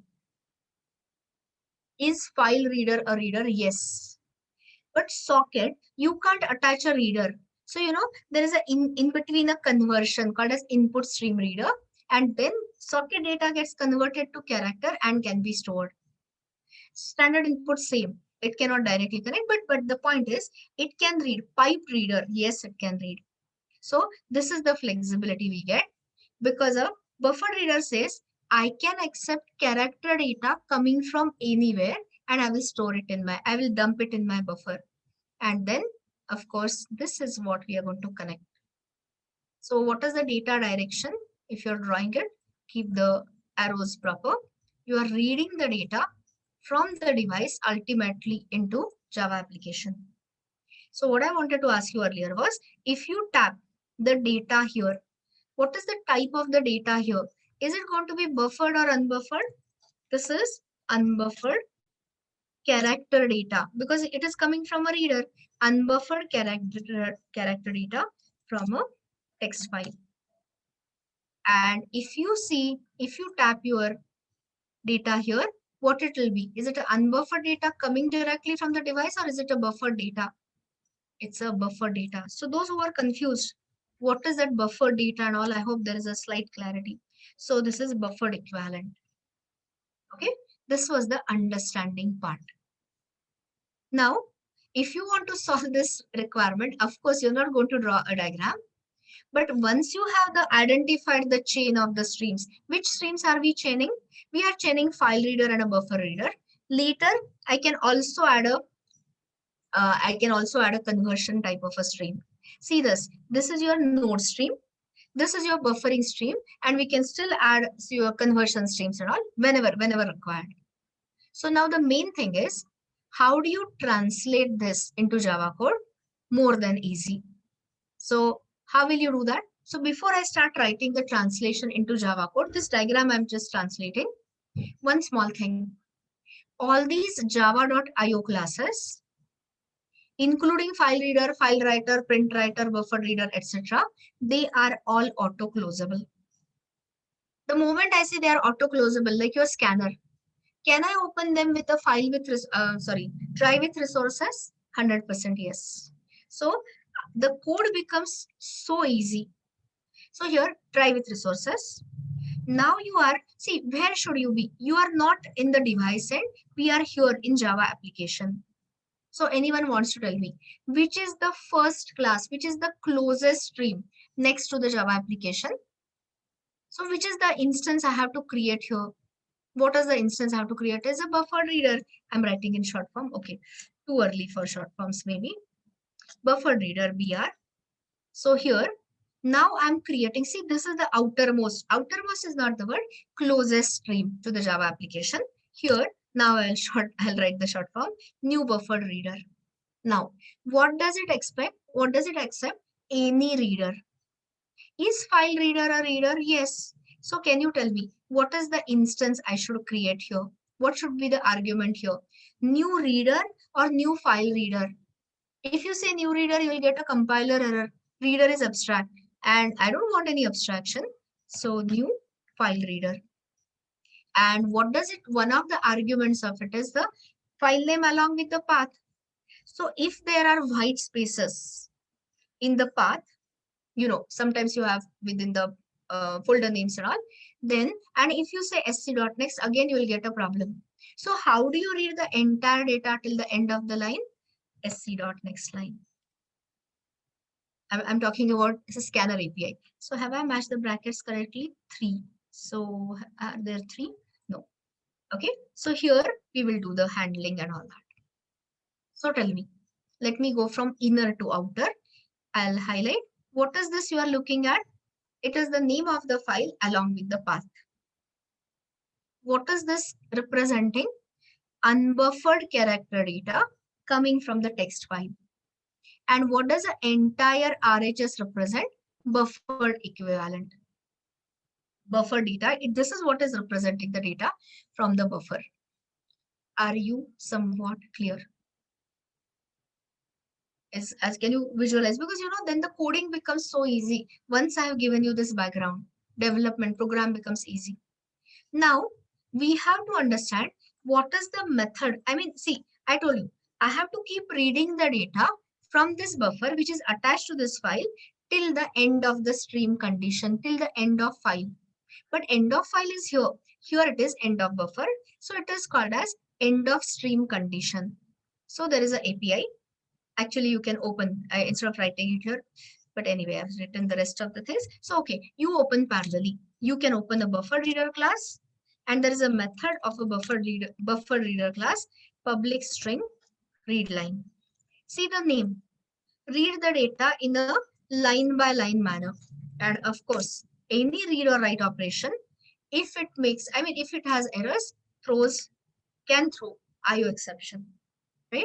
So the point to understand is what it will do.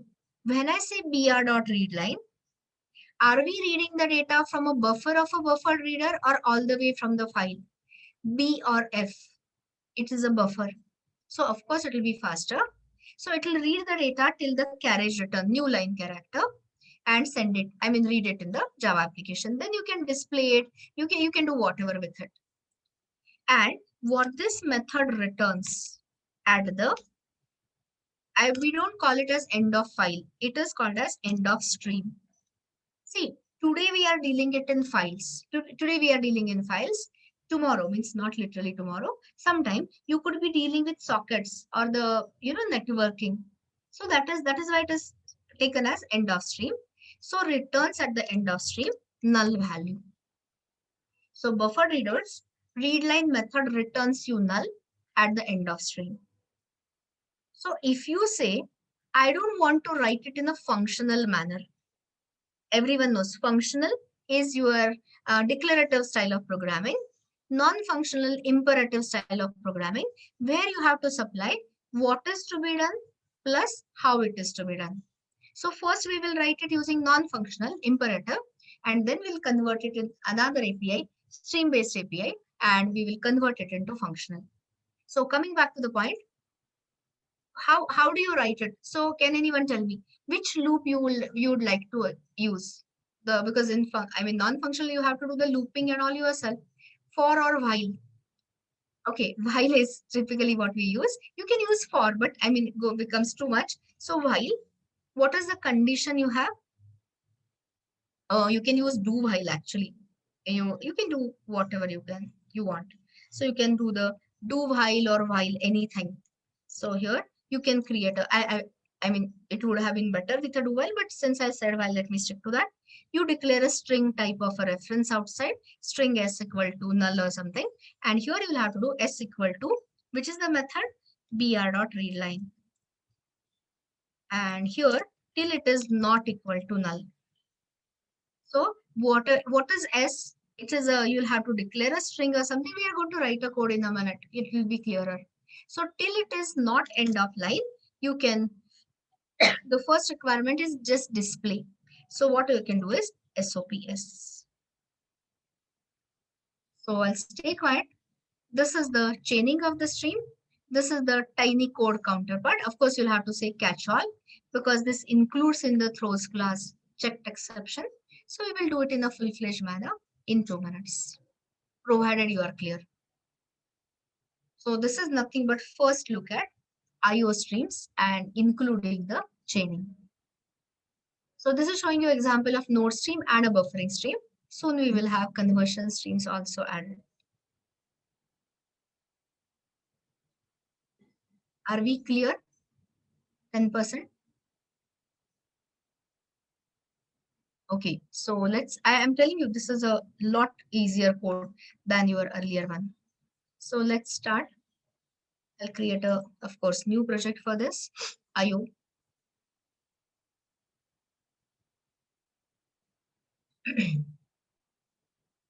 And first we will start with character data. So I'm creating a package as character IO. And let's write a,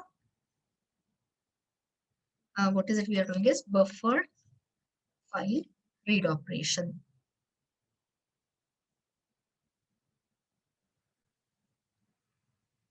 So this is your imperative style to be replaced by immediate impact. You will see functional style. So, you will continue with the revision of earlier one plus learn something else. Now, which is the main package you're going to import here is of course java.io. But later, sorry, let's start with the standard things. Try with resources and your catch all.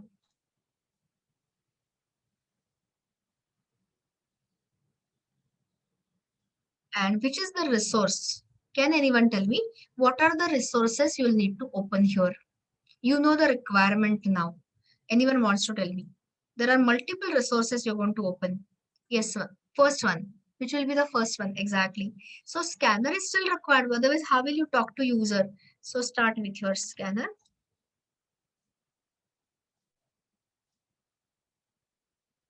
This doesn't change. Actually, this also can be replaced by buffer reader, but too much. I mean, not worth it.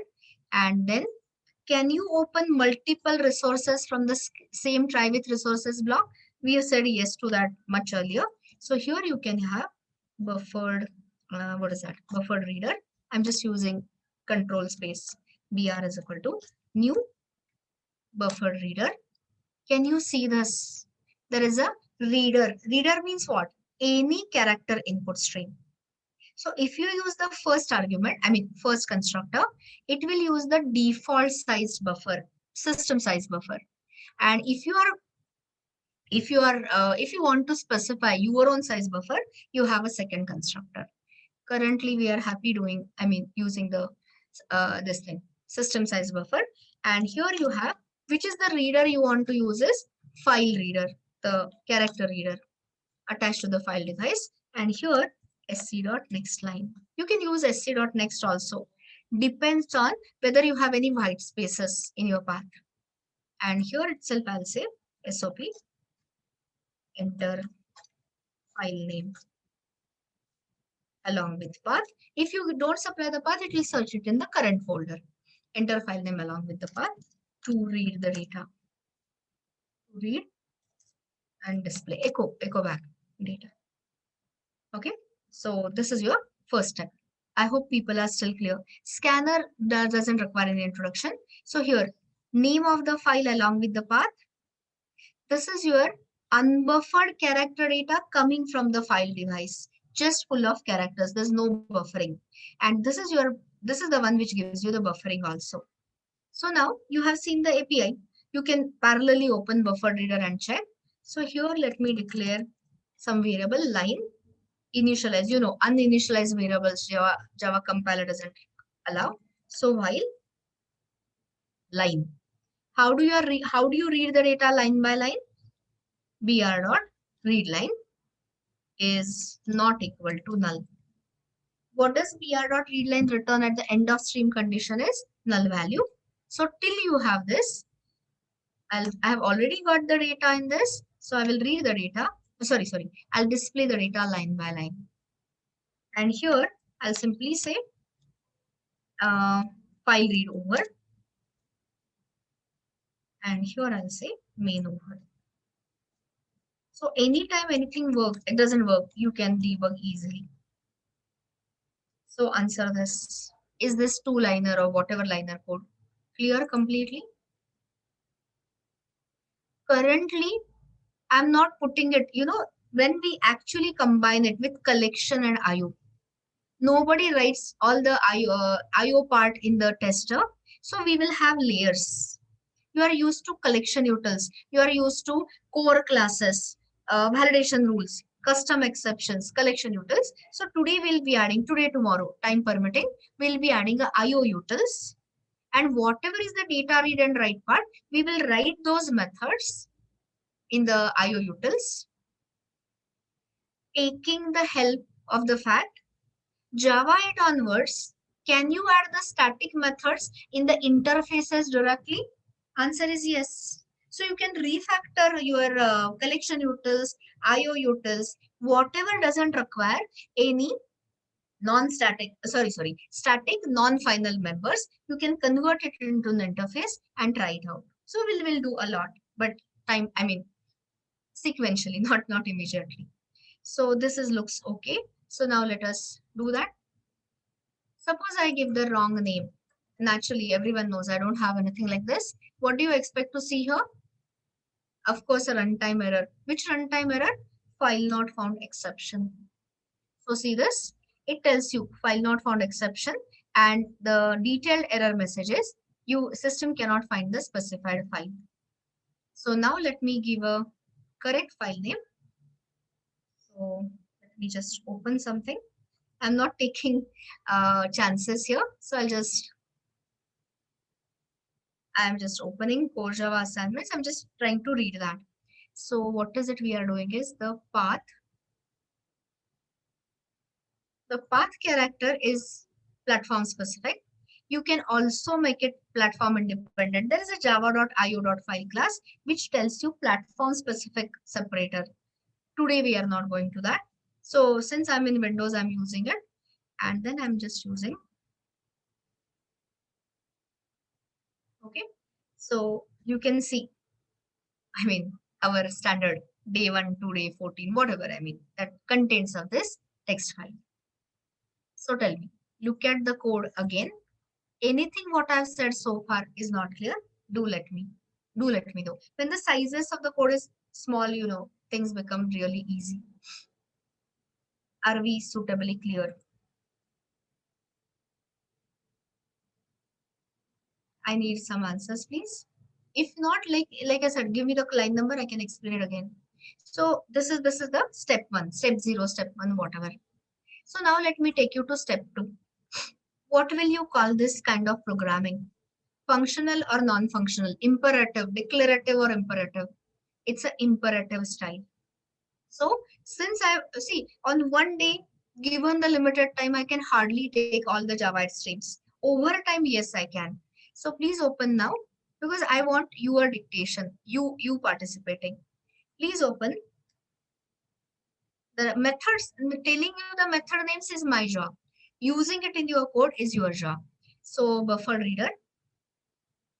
And you can see all of this. Later, you can read the description. See, it comes from your object, obviously, reader and a buffer reader.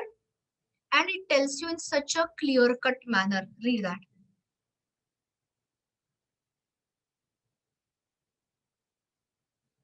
So anytime you want buffering, this is your, and text data, buffer reader is the choice. 10 minutes later or 10-15, whenever we reach, you will see as opposed to buffer reader, for writing the buffer data, generally you gave me the answer as, beginner gives me the answer is buffered writer, reader replaced by writer. But later you will see buffered writer has got very basic API, simply some write operations. So there I'll introduce you to a much powerful class called as print writer, and we can write end-to-end application, but one at a time. So what I was going to say is there is a method lines. Yeah. So now I'm not going to say anything. I mean, I want you to participate. You won't understand the lazy loading and all that. So here is the clue. You have to work on that clue. So you can read it yourself. Buffer reader class has a method lines. What is this line returning? You can see the answer. You remember stream. You better remember stream. So it is your java.util.stream. Just take it here. This is the stream interface which we have looked at. So many methods, filter, map, reduce type of methods.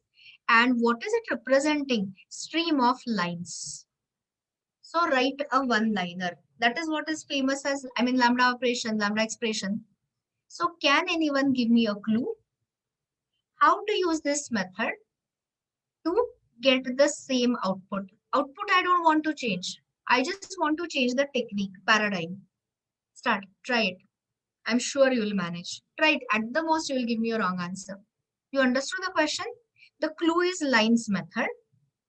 Use lines method to get me the same output. Are we trying?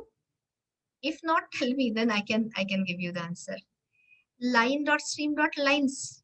Little this br dot lines. Okay, you are on the correct start at least. So you have a buffered reader. So that part doesn't change. So start br dot lines. What is it returning? String.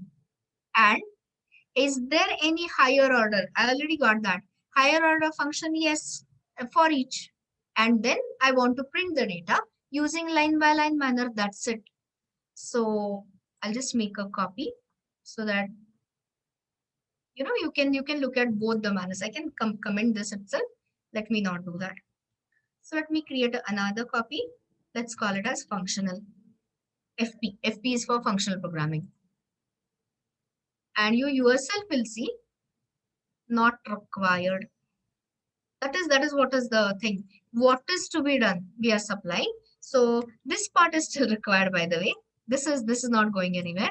So br dot lines. What does it return? It returns you stream of string, and that individual string represent what? Line by line data read. Br dot read line, nothing but that. And then I'm saying dot directly. There is no intermediate operation. If I make it more interesting by telling you that, give me only those lines in that text file which are of the size, let's say less than 30. I said print only those lines having the line size, the length as this thing, less than 30, less than 40, whatever. How will you do that? I'm just checking your understanding. Filter is the correct answer. Are you getting it? So might as well do it. This is not going to produce the same output. I hope you understand it. I just thought of adding an intermediate operation. So you just say filter. What does filter take? Predicate. Is predicate functional? Yes. Can be replaced by lambda expression. So for each line, it's what? A string. You can see string. So L dot, what is that? Length, right? String length, I'm just checking. Length is only filter those which is having just some dummy criteria here. So what do I get it here? Of course I get here. I said all lines. I think people are understanding. So here I'll get filtered lines. Lines length less than I said, right? Yeah, less than 40 something. And then you have, this is intermediate operation, so still a stream, and then use your for each. And what is it we have? ls, you can use any placeholder, and you can say sop s, oh sorry sop l. And I hope you know my next question. So here, listen to the question please. This is a recap of earlier and new one. Can I replace it by the method reference? It's a Boolean question.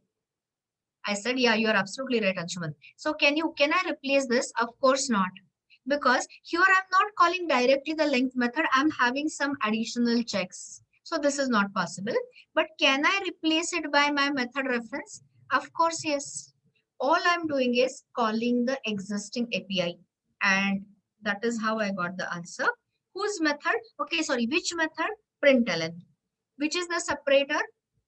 Double colon. Which is the invoker object? System.out. So that's it. Is that it? Yeah. So, I just, this is not going to give you the same output as earlier, but at least you know what is happening. The same functional API. So let me just copy that path so that I don't have to type it again. Okay. And let's run this second example. Buffered file read with functional programming. Little bit revision. And as you can see, only the other lines, the longer ones, longer than equal to 40 or greater than are gone. And all you are saying is the filtered, two operations. In short, non-functional, imperative style replaced by functional programming. Are we clear so far? You got it? I'm telling you, you go through a lot of examples, you solve, there are so many links, Java at Lambda expressions or Java at streams. First survive the basic level and then go for flat map, collect, advanced reduce operations. Okay, so and then you can go for the advanced things also. So the point is this is what it is. Attaching. Okay, sorry, I should ask you the question. So functional streams consist of a source, one or zero or more intermediate operations, and typically a final terminal operation. So can you tell me what is the source here? This is the file, or to be precise, the data from file, lines from the file. And earlier it was collection arrays. Today I'm showing you with the file lines. Are we kind of clear? I can't say 100%. We are not using stream because it is already streamed. Absolutely right, Vipin. See that your API itself, that stream method, Vipin, you need to use to convert your collection to a stream for processing. But if you see, buffer readers lines method is already giving you a stream. So why you require it further? That is my answer to you. Okay, I hope you are clear. Are we? Okay, so now coming back to the point, going ahead rather. So this was one of the requirements. Now let us do bit of writing. We did the reading. Now let us do the writing operation. Read this.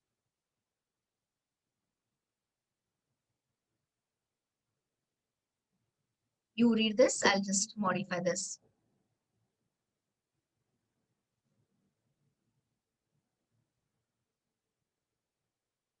You solve the earlier one. I thought of something on the runtime. Store product details. This is not an immediate step, don't worry. Present in a hash map. Present in a hash map. Sorted as per manufacturer. Something. I'm just trying to bring in, collection and IO together. Not now. Don't focus. Focus on this. So still you say you're confident, you're comfortable, we'll draw it, of course. So the next requirement is here. So the next objective is, let me keep the objective and you will see it is so similar. Start. Everyone knows file copy. So when you say file copy, what is it you and read this. It is a text file. I have not yet taken you to binary data. So it is a text file, and knowing that if the sizes of the files are longer or larger, I want to do it in a buffered manner. So what are the important catchphrases to look at is they are the text files, copy operation in a buffered manner. So let me start with a Java application. This is your Java application. This is what we are going to write. Java application for copy purpose. So tell me, what is copy? Okay, so what are the questions? What is the input you are going to take from user? What are the two inputs you will require from user is source file name and the destination file name. Exactly. And we have already done the part of reading the data. So I hope people are clear. First half is already done. I'll just arrange it. So what are the streams here? So here, how do we start? We start with a file. This part we just now solved. So what I have having is a text file, right? You have a text file here. What is the data stream? I want to read the data from this. So what will you choose? File input stream, file output stream, file reader, or file writer? I hope you are finding it easy to grasp. File reader, you know that. So I'm not now writing the constructors and all, you know all that thing. And this is what is identified as a node. In the sense, you can't really, decouple these. Whatever API, whatever platform you are using, file reader is going to give you the character-based reader attached to this. Do we want buffering or no buffering? I've given you explicitly just to show you how to, create the chains. I want a buffering here. So which is the stream class you're going to use, which we used earlier, is buffer reader. And buffer reader can accept the data from any reader, as you know, including file reader. File reader is a reader, and this is what is the first half. And what is the direction of data flow? It's a data read.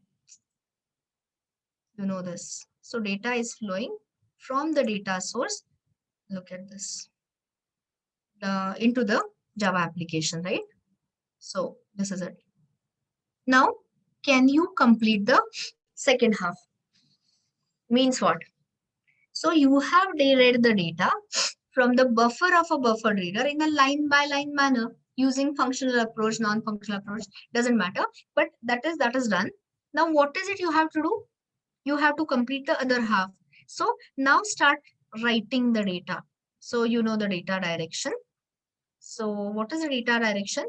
From Java application to the device. Data sync it is called. So what is the first node you expect us to create? Let me see what I hope you are. Yeah. Uh, no. This stream, Akshay.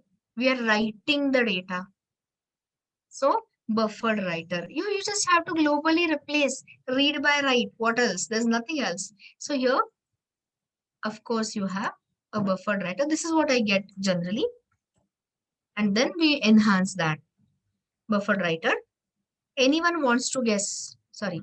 If you open the constructor of a buffered writer, is it going to be a file specific writer, pipe specific writer, socket specific writer, or any writer? Answer is any writer. Means what? Everyone knows superclass reference can refer to any subclass object. Whole inheritance and upcasting I'm talking about. So argument is nothing but a writer. Okay. And once you have this, so again, the data from the Java application can be deposited, can be stored, can be saved into the buffer of a buffered writer. And there are three triggers. I'll tell you which triggers. So one of the trigger is easy. Anyone, when will be this data from the buffer will be sent to the next node or next device? One simple condition is what? Buffer full condition. So that is your first trigger. But that's not the only trigger. Are you understanding? So I don't have to, I as in Java application doesn't have to go to the device and keep writing character by character or byte by byte. I just deposit the data into the buffer, and then on the buffer full condition, data can be sent. Anyone wants to tell me? I'll ask a question. Suppose the buffered writer is, let's say, 1K. I mean, the size is 1K, for example. And the only 10% of the buffer is full. But this is urgent data. When I say urgent data, visualize a LAN, local area network. And within a LAN, suppose server is going down and you want to inform all the connected clients, save your work SOS immediately. Otherwise, your work will not get saved or whatever. In short, what I want to do is, I don't want to wait. I cannot wait for the buffer full condition. So there is another trigger. If you open the buffered writer API, there is a method called as flush. So what it will do, see, all these concepts are required. When I take you to advanced Java, we will have servlet streams. something like print writer and all, and we'll be talking about it, pw.flush and all that. So it is required here. Coming back, flush will take whatever contains. Buffer may not be full, buffer may be full, I don't care.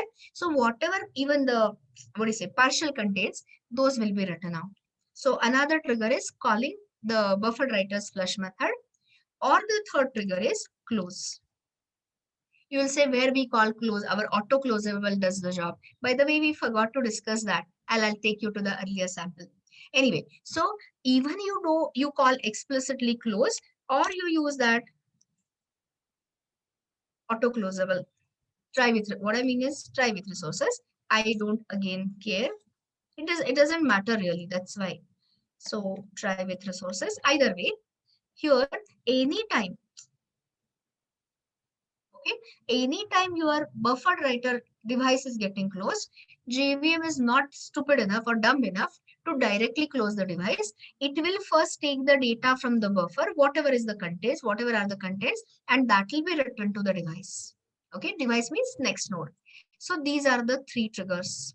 So either buffer full, buffer gets full, it is you explicitly call flush out, that is flush out the contents to the next node, or you are closing the device explicitly or indirectly using your auto closable try with resources. Then the data will be sent to the next device. Anyone wants to tell me? Participate now. What should I write here? This buffer writer will be wrapping what? You know the answer. Globally replace read by write. So what will be the answer here? File writer. Somebody was earlier telling me file writer, but you forgot file writer is an unbuffered node stream. So I had to introduce. I wanted to introduce. And again, if you see, file writer has the constructor string file name, and there's another one. Okay, so if you use this constructor, what it does is it by default overwrites. If there is an earlier file with the same name, the contents are overwritten. Anytime you want to do the appending, there is a file and you want to continue after the end of file, you want to append to the file content. The constructor is, there is an overloaded constructor, sorry, here, and it takes a Boolean append flag.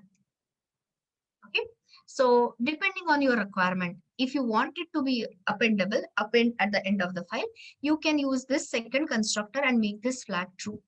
So this is your file writer constructor. And what is file writer? Is it a node stream or is it a buffering stream? It's a node stream. So of course, that is why we had to introduce a buffer and all that. So here, then it can represent the whole job, whole and sole purpose of a node stream is to represent a device.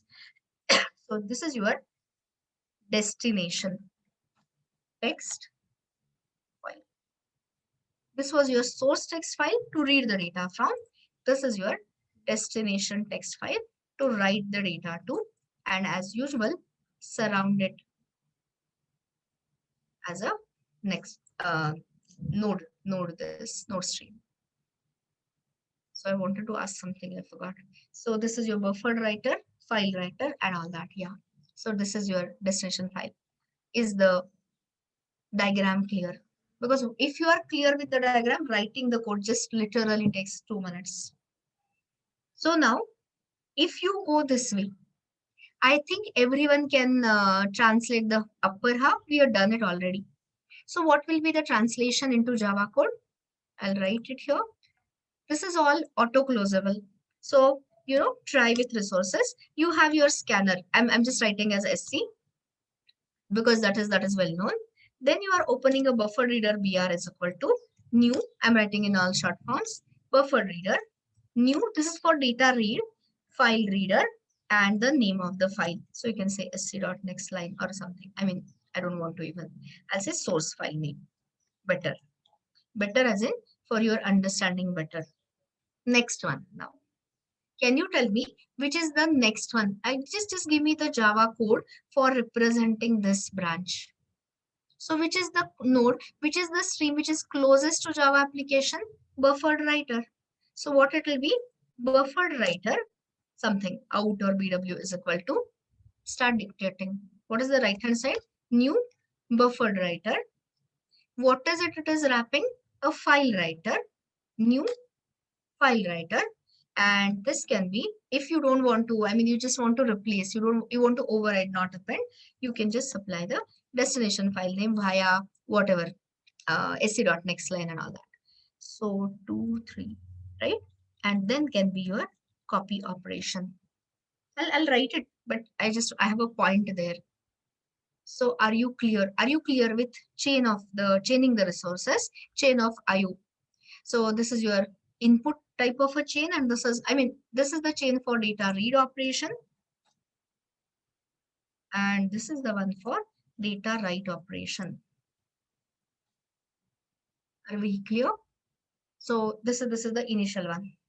Now here you already know one half. Everyone knows either functional or non-functional.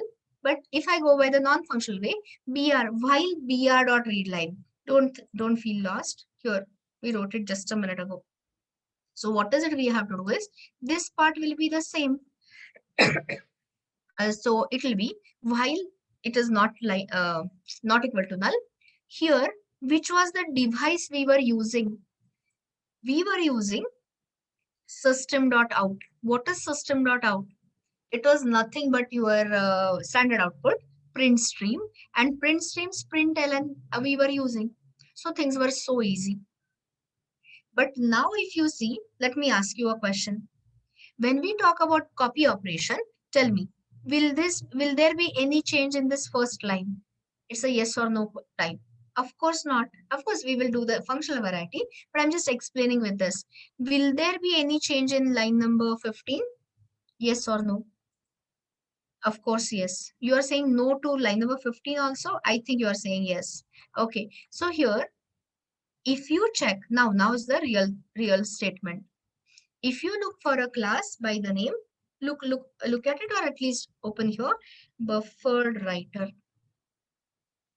So if you see the buffered writer, as explained, it is extending from writer. It tells you that it has the inherent buffer for efficient writing of the text data, etc. And so you can see the same thing. Okay, forget print writer. That's my next step. So the point is, now, if you check, again, you have the constructors, writer, which is your file writer currently, size, you can specify. But if you check, listen to this part now carefully. Which are the methods you can see here? All you can see is couple of write operations. See, one of this other two character varieties inherited. But here all you can get to write is a character, that is int is converted into character, last two significant bytes, 2 ls bytes, and then it will write, or a character array, or a string with offset and a line. But if you want to enjoy the powerful API, which powerful API I'm talking about? Powerful API equivalent to print stream. So you might be feeling lost in what is that print stream connection. So I hope you are not lost, but I'll always take you from the basic this. So there's a java.lang.system class. Look for static data member out, which is standard output stream. And what is the data type of it? You should be all knowing print stream. And if I ask you, which are the three different categories of methods from the print stream we have been using? Tell me. Which are the three different methods? There's a write method, Surya. There's no write line, unfortunately. Write method is there. Yeah, but I'm giving you a better version. Print, println, and printf is a absolutely correct answer. So you can check. You can check the methods here. You can click on the methods and you can see append and all you can ignore. But can you see this overloaded print? You have used it. Printf method, println. So now my point is, do we have anything equivalent? See this. Okay, just a second. Let me say slowly. This print stream is in which hierarchy? Binary data stream hierarchy or character? B or C? Look at the hierarchy and you can answer me the question. Answer this. This print stream. Look at this. The moment you see, tomorrow onwards maybe, output stream. You remember input stream, output stream are the binary classes, abstract superclasses. So the point I'm trying to make is, do I have equally powerful equivalent in my character world? And that answer is yes. And that is not a buffered writer. You saw buffered writer is such a limited API, hardly powerful. So now the final point is, the name of the class is print writer.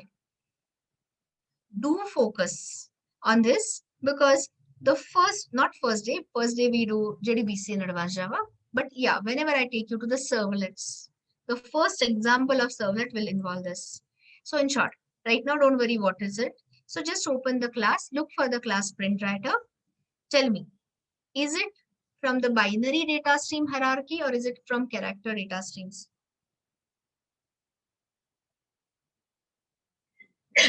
Of course, it is characters. The moment it is extending from writer, it is that. Again, it is auto-closable. And see this, prints formatted representation of objects. Why it is saying objects? Because there is one overloaded println and print for object to the text output stream. And read this. It does not contain method for writing raw bytes, for which, I mean, for that you have print stream and all that. We never want to write. We want to write a character data, text data. And if you click on method, same methods you will see. Only thing is, earlier the methods were, everything was operating in the binary world, byte world in print stream. Here you will see the same methods. Internally it converts. Print stream methods internally convert it to binary. Print writer methods convert everything to character. And can you see the very same API? There's a print object, object.toString and all that. So wherever you are using buffered writer, I'll say think twice. And in most of the cases, you can globally replace it by, which class we will replace it by instead of buffered writer, which is the more suitable one, is the print writer. So sometimes, people, we don't know what people ask you in exams and all. So if you see my today's help, IO basically, I've given you a lot of, differences kind of a thing. So one of them is buffered writer versus a print writer. You have to understand why I'm insisting, not just like that. So there are a lot of differences, and the one which is print writer is really efficient. Efficient in the sense, more capable. So here buffered writer had only couple of write methods. Here you do have write methods plus print, println and printf methods. And then there are a lot of other plus advantages. So this is why I insist on using print writer. So now let us make the changes right here.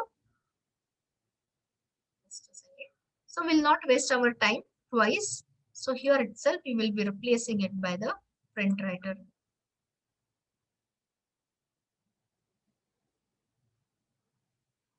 So there is no need to write the same code twice. And print writer, you can check, there are hardly any changes. Print writer also, it supports lot of arguments, including file and all that. But does it support writer? Answer is yes.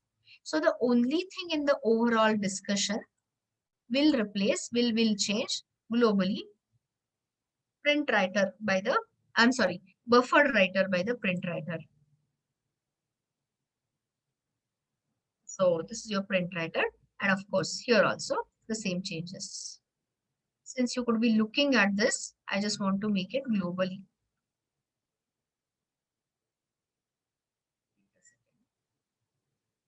You know what I'm talking about. And you can keep your answers ready. I'm going to ask you what will be the code and all that. Oh, yes.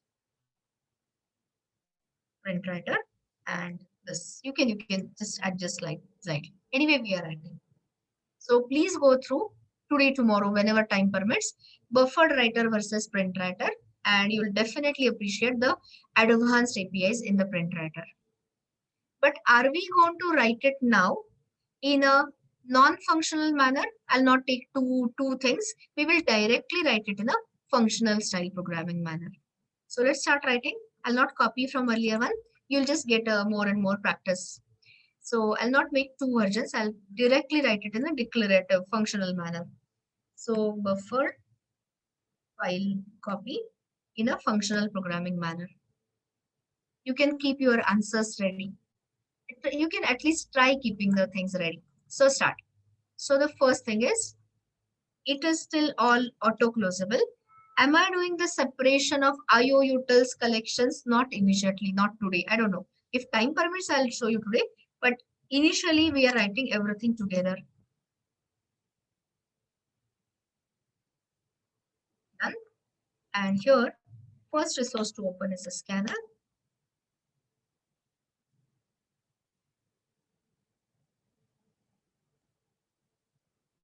The next resource to open is your buffer reader. Before that, I'll just prompt user, enter source and destination file names to copy or copy, whatever. Okay, so which is the next resource I should open? Buffer reader or print writer, B or P.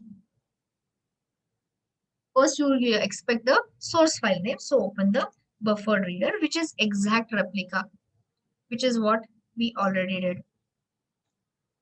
So that is why I did not copy. So you'll get a chance to recap. So what is the thing? You have a new buffer reader. It can accept any reader, file reader being reader. I can add new file reader. And what is it going to take? It takes file class instance and all. Today, let me just show you string file name, sc dot next line. Why I'm suddenly using sc dot next line? I hope people are clear. There could be white space in the name of the file or in the path or whatever. So I'm just guarding. So this is the next one. And now, okay, since this is your first day on IO, I generally write it here itself. Even if you don't open that whiteboard, are we reading the data or are we writing the data? I'm just adding a comment for the next line. Answer is, we are reading the data into Java application. Which is the next node? Node means not node stream, next device, buffer reader. And what is it we are reading the data from? It is read from file reader. FR is file reader. And that file reader is representing your source text file. So now let's do the next one. I think I messed up. Yeah, one extra this. Wait a second. Yeah. So now which is the next resource I want to open is I want to write the data. So the same Java application is going to write the data. Are we going to write it directly to the device? Never. Never is strong word, but not currently.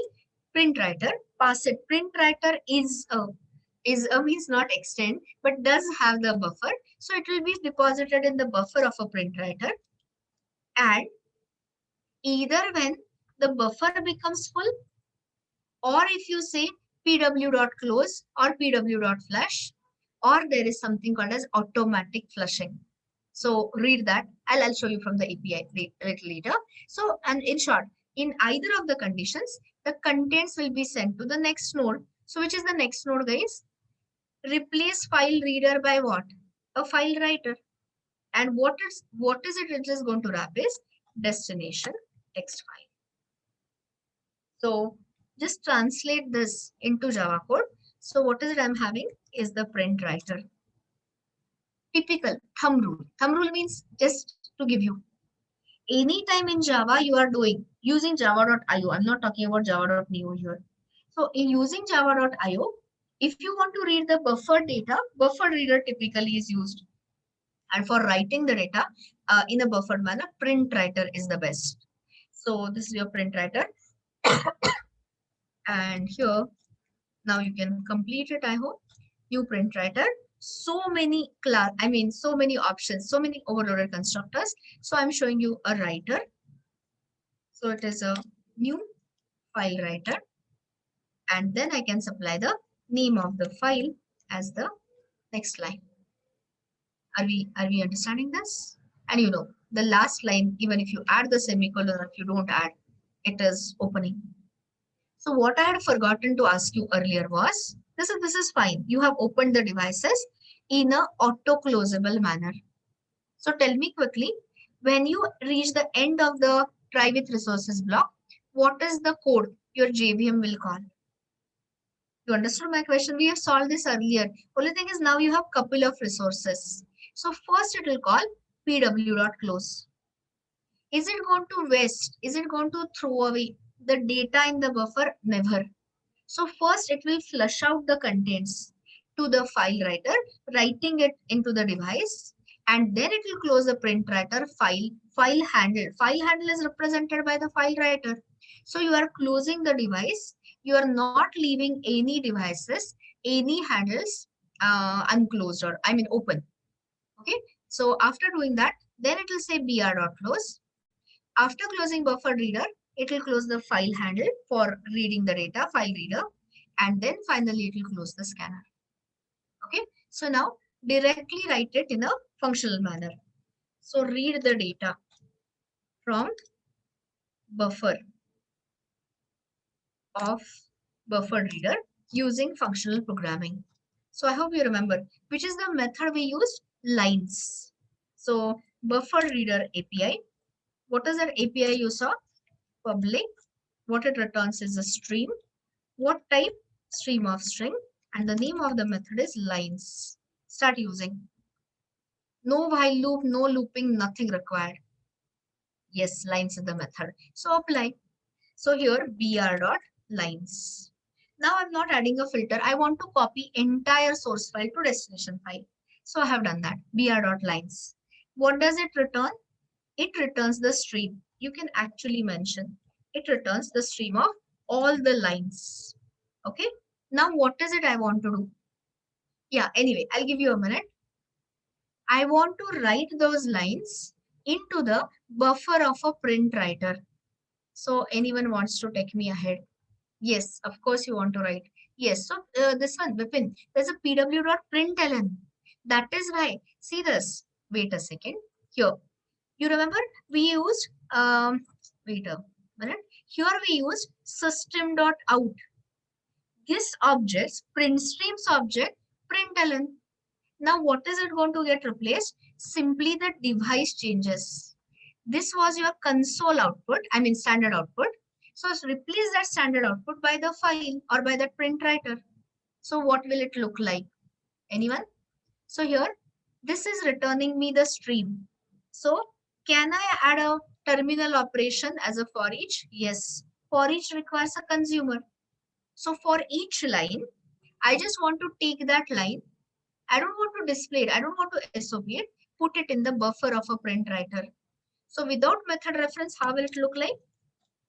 First, I'm writing with lambda and then you can convert it in the method reference if we can. So I can say println ru and l. Sorry. Are we understanding? But tell me, can you replace this by your method reference? Answer is yes. Because all I'm doing is calling the println method on the object of a print writer. So if I see guys, I'm not putting pressure. Of course, somewhere I am putting pressure. But the point is, if you say no, I understand it with lambda, fine, great, no problem. But if you want to do it further, which is the object you have? Print writer, PW. Which is the method you want to call? Println. And that can be reduced. So I hope you are appreciating. See, appreciation comes after understanding. So I hope you are understanding the conciseness of the code. So in one line, you are reading the data from the buffer of a, what do you say, buffered writer. I'm so sorry, buffered reader. And here you are writing it into the, using some terminal operation, you're just putting it in a buffer of a print writer. Now, this was a functional aspect of the coding. But now I'm saying, suppose I pick up that core Java assignments or small file. Print writer buffer can be as large as 1K or 10K, depending on the platform. So it may so happen that, the buffer may not be full. I have people, when we have the live lab session, actual in person, doesn't matter in person or virtual, doesn't matter. The point is, people come to me and say, beginners, of course, not laterals, that I have written everything, The file has been created, but there is no data in it. It's an empty file. Okay, I will keep the lambda expression with the comment, of course. I'll just repeat the question. I said, what will be the, how will you debug if you come out with a question that, if you come out with a situation that your file, output file is created, destination file, but there is no data, empty file. Answer that. I'm just writing. Somebody said, please write it this. So suppose L is the line. I'll say line, better one. And what was it? PW dot println line.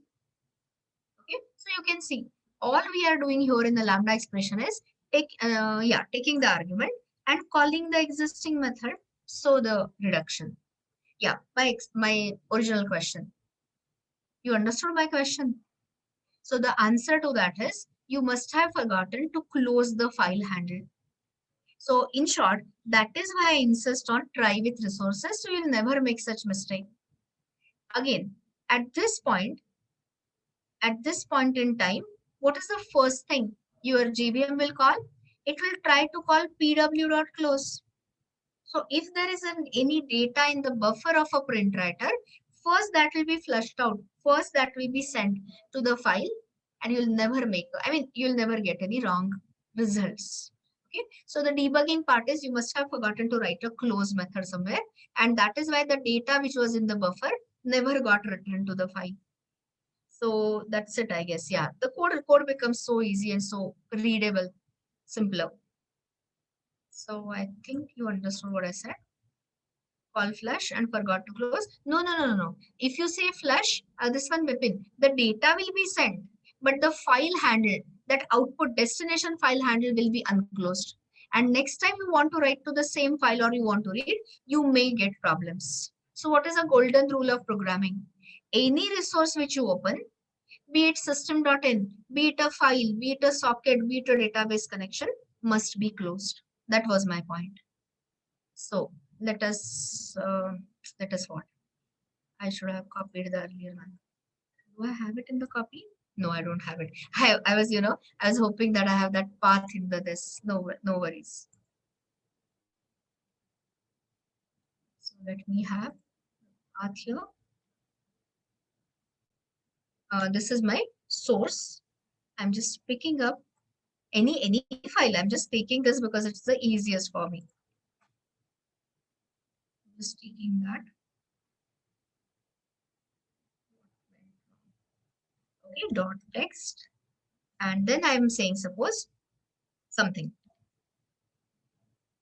Tell me, where will be this temp.text? Actually, by the way, don't think that it has to be with the text. I can say temp.doc or temp.data, anything. So where will it be created? Everyone knows it, in the current folder. So because I have not supplied the path, that's why /, exactly. So, oh, I have not given any message. I should have given the message file copy over, but at least you can see. Is my catch clause also empty? No, at least not that mistake. If there were errors, I would have known. The point I'm saying is you can just open it. So where it will be, it is under the same project. So right click on it, simply say there's a refresh somewhere, refresh. And can you see there is a temp.data here, and you can open it, and it is nothing but our core Java assignments copied under current project folder. And naturally, if you give something which doesn't exist, it immediately says file not found, and you know the reason behind. So take a look at it. If there is anything at all which you have not understood, ask me immediately. Otherwise, we'll go to the combination of collection and IO.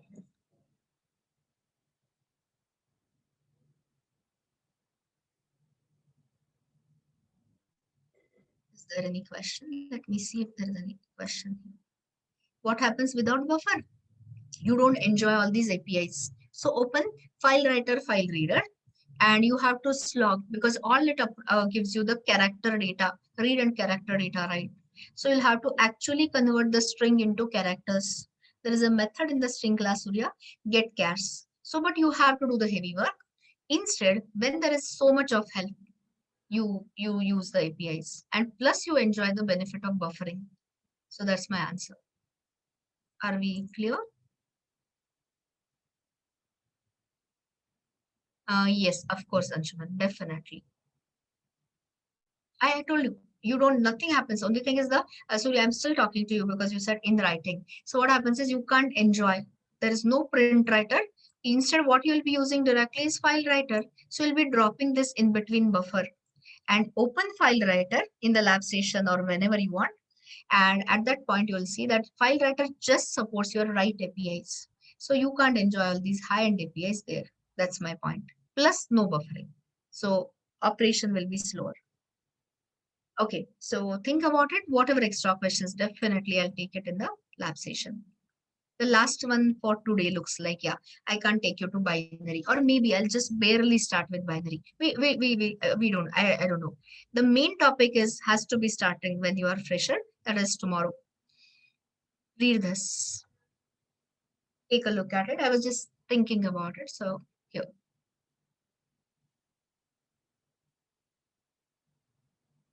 while not found means, Anshuman, you must have given something wrong in the path. Anyway, I'll take a look at it in the lab. Look at it.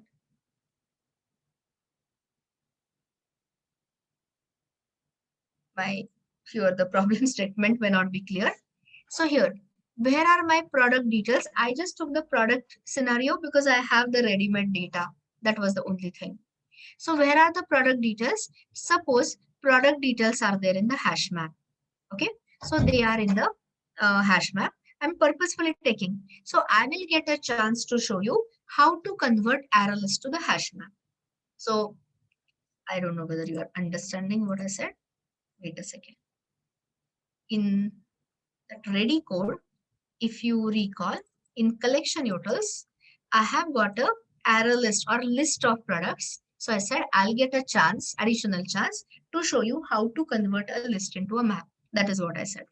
Okay, now focus more. So the hash map is what? Tell me, sorted or unsorted? Answer this. Of course, unsorted and unordered. So when I say sorted as per the manufacturing date, what is the first question you should ask yourself? Or I'll ask you the question. Can you do this by converting it into tree map? Possible or not possible? Tree map, I got the answer. Answer is tree map won't help you. Arpit, I guess somebody said. I skip the in-between question. Is this manufacturing date? What is it? Key-based criteria or value-based criteria? See, this is how I'm revising your hash map sorting. It is a value-based criteria.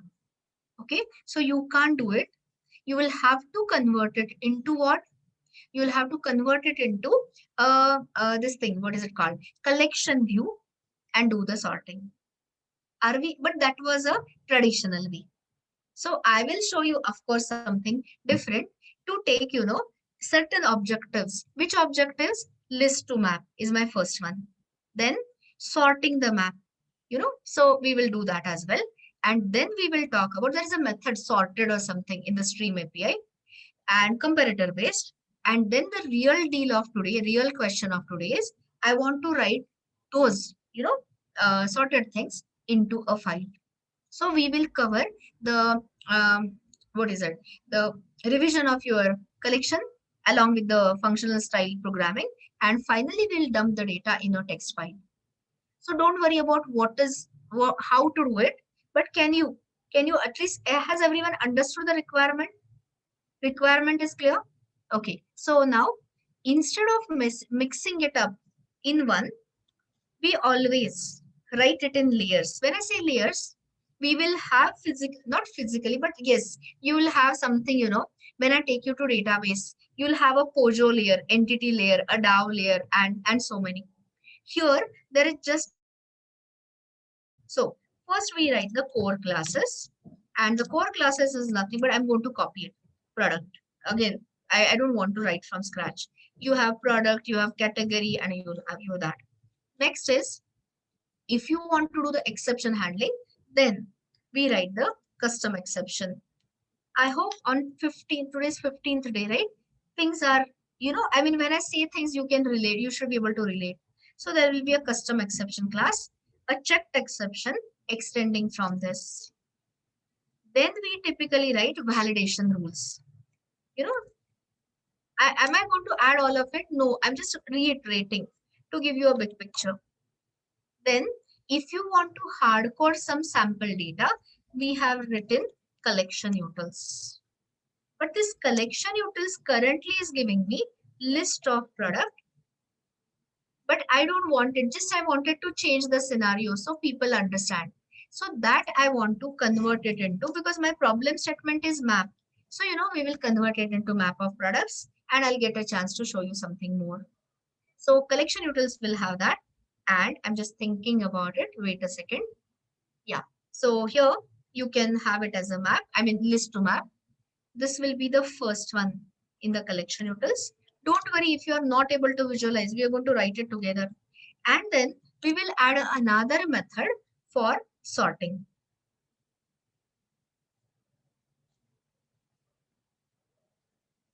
You will, if you might be wondering that why we are making life difficult.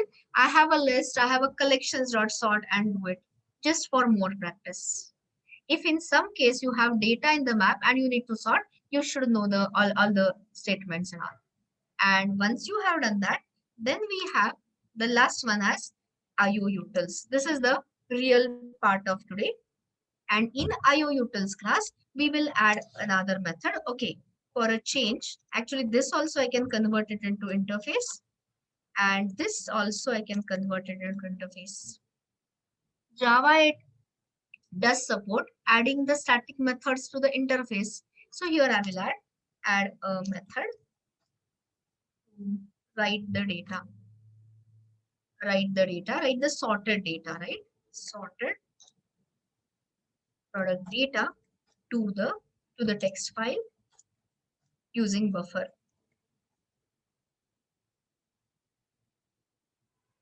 Is the splitting of application clear? Are these, can you visualize all these layers, all these classes? So some of them are already ready-made there. Some of them I'm not going to use, but definitely focus on collection utils and IO utils. So I don't want to again mix up into this. Let me create it as a separate project and keep it separately. So, you can focus on only IO. If you are, whenever you visit the labs, please revise in a, systematic sequential manner. That is why I'm writing it in a separate project. This 15.3.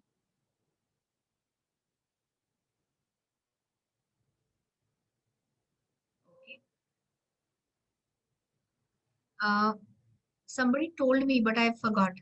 When is your WT exam? What time? Because 2:30 is the time, 2:30 for some of the batches, and then it is at some other time. And what for other batches? For everyone, it cannot be 2:30, no? So other one is 6:30. Okay, that is what I was interested in. Fine, fine. Thank you. Okay, so now let us start working on it. Forget about the exam. I just wanted to, check my lab timings. I mean, wanted to have clarity. Anyway, so see this. I'm copying com app core and the utils. So I don't have to start from scratch. So your first requirement is here. So this is your collection utils. Let us, okay, I'll not touch this. Other IO utils which I write from scratch, I will write it as this. Actually, this is also easy. Forget. I was going to say I will not refactor. Then I thought maybe public interface this. And here, that's it. I think I don't have to touch anything. So what is it today modern Java developers prefer? If you have the library functionalities, all static methods, which where you don't require any data members, which are not constants and all, definitely use the interface approach. And in interfaces, which is the keyword you don't have to add. You don't have to add public keyword. So here, this much is sufficient. I just converted that collection utils from a class to the interface. So now this is what I'm going to ask you. Add, I've written. So I'll just copy, not wasting time. So this is, no, not the C. IO sequence. Here, I want this particular thing. I'll just ask you verbally whether can you do it, and I'll show you another technique via functional programming. Add a method for which purpose? For this purpose. So let's do it in a simple manner. So which is the keyword your Java compiler will add always for interface methods is public. So you don't have to add that. So let us have static keyword. Anyone wants to tell me what should be the return type of the method? Participate more, understand more always. Of course, it has to be a map. I can make it physically as a hash map, but you will see why I'm not making it. So let me keep it at the map level. Anyone wants to tell me what will be the type of the map? When I say type, what will be the key type? What will be the value type? It's a revision of map. You can think of it as product ID is unique enough. So I can think of it as a integer map, integer comma product. I hope people are clear so far. And I'll say populate map. Anyone wants to tell me what will be the argument here? I have already got the list. So list to map. So I hope people are clear here. When I say, okay. Of course, there is a compiler error. So what I'll do is I'll just satisfy the compiler by saying return null. We're not actually going to return null. Only to get rid of compiler error, we'll actually do some things here. So anyone wants to tell me, how do you propose to write it? You can just give me a clue. You don't have to write the whole code. So iterate through the list and put is the method. Absolutely correct. So how do you iterate through the list, Rohit? I want as much as functional programming as you can supply. So what it will involve, first I'll have to create the map myself. See this. So here I'm saying map. You can say product map or something if you want to be clear. And can map interface refer to any map implementation class? Of course, yes. So suppose I want a hash map. You got this hash map. And now, like Rohit said, I think people are clear. Product, sorry. Products dot for each. And what you can do is for every such product, what is it you are going to call is product map dot put. What is the key? The ID p dot get ID. Again, I don't get my this thing. Wait a second. Get product ID, I guess. Oh, still no this. Wait a sec. Because it sometimes does not simply give me the IntelliSense if there is a compiler error. There is a get ID here. You can see get ID. Yes, great. So get ID, and then it is a product here. That's it. And of course, I don't want to return this. So this is one of the ways. Are we clear or lost? No, Pallav. See, you are doing exactly opposite. I don't have the data in the map. I have the data in the list. So where I have to attach the for each? I have to attach the for each to the product list. For every product into that product list, then this is the token. This is the product type of reference. I'm extracting the key and extracting the value. Okay. So this is what we will use. But additional challenge. Okay, additional challenge means again looking, oh sorry, 1318 already. No, I was going to show you there is a collectors.to map and all, cover it in the lab. So here, I'll write something instead or use, there's a java.util stream collectors, there's a collect operation, special collect operation, which takes a method collectors.to map, which reduces the need of this. But looking at time, I cannot stretch it definitely. So this is it. So this method is clear, I hope. And okay, so this is done. Now the next thing we'll do, and I think I'll stop after this. The IO part of it, we can continue tomorrow. So coming back to the next requirement. Here. So let me add in the collection utility. It's a collection utility. So here, add a method. Okay, oh, I have got this already. Add another method for sorting the map as per what? Manufacturing date, something I said. Yeah, any criteria. You say price, you say category, it doesn't matter. I'm saying manufacturer date. So we already discussed the whole thing, but in a imperative style. Let us do it in a as much as possible. It won't be fully functional, but at least somewhat functional. So here, uh, let me just check. Okay, it's a static method.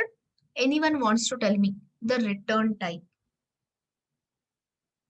for sorting the map as the manufacturer rate? So I want to take this map and sort it and complete the whole example tomorrow.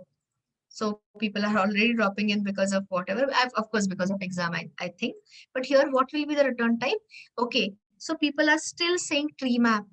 Guys, tree map is a sorted map, but sorted as per what? Sorted as per the key-based criteria, and my criteria is not. So the correct answer I can accept is either a stream or a list or a set. Okay, so you can go for anything. So suppose I say list, somebody said list, so let me go for list again. So you will be thinking what kind of efforts. The idea is just to give you more data, more details about functional programming. So here, sorry, so here it is, list of products. So I'll say sort map, and naturally the argument is going to be just showing you more and more more and more what, the conversion types map here. So let's do this. I'll just do it looking at the time, and then we can discuss it further if you want in the labs. So I'll start with the map. But map cannot be sorted directly. So what is it we will convert it into is the values. This part I think everyone understand. What will this return? It will return you tell me. Yes, the dot values collection. No, not list. It will return me the collection of product type of references. So write it. Write it means I will write it. It returns me the collection of product. But I want to do the chaining of the functional streams. So what do I want to do is I want to convert it to the stream first. The method itself is stream. So what I get here is stream of, because once I enter my stream world, things are so powerful, so easily manageable in one line, that too. So stream of products, stream of all the products. Now, what is the next operation? Do you require any filtering here quickly? I don't want any filtering. I want all the products sorted as per the date. So drop the filter. And like I said, you have to do little bit. And if you can't do it, of course, we are there in the lab. So here you have sorted with, there is a method sorted. One for natural ordering, which doesn't take any comparator. The other one is comparator based. And again, I hope you remember, this comparator has a static method comparing. And here you need to pass the function, the comparison function. So what is this comparison about? It is all about manufacturing date. So if you say no to that method reference, you can say p dot get. Again, it is not giving me the IntelliSense. I'll just copy. I don't want to make a mistake here. Get manufacturing date. By the way, your local date is comparable, so you won't get into problems. So I do this. But if you notice, all I'm calling is what? I'm calling the existing method. So can we be better? Can we be more concise? Answer is yes. So what is that? What is that called? Method reference. So what is that product? I mean, the whose method you want to call on the product instance. Which method? Get manufacturer date. See the weirdness of ID. It doesn't give me the IntelliSense for lambda, but it gives me the IntelliSense for method reference. So wait a second. So sorted. Now tell me, what is it I have got here? I know I'm going fast and looking at time and knowing your exam and all that. So here you get, again, just put the cursor there and you'll know stream of products still, but here they are sorted as per the criteria. And then there is a grant in the sense, powerful collect operation where you can collect this sorted stream into a list, into a set, or back into the map also. So there is a famous collectors class, and there is a function called as collectors.toList, and that's it. So of course, you are having, there is a return, right? Lot of new operations. All of this will be explained in the lab session. So all the very best for your exam. You have to do well in web technologies in order to be a full stack developer. All the best. See you in the labs. And I'll be starting the lab session at 3 o'clock. And sharp, I will stop it at 6. Don't worry. But I also need time in between. I mean, I have things. So we'll meet at the 3 o'clock. All the best. See you around.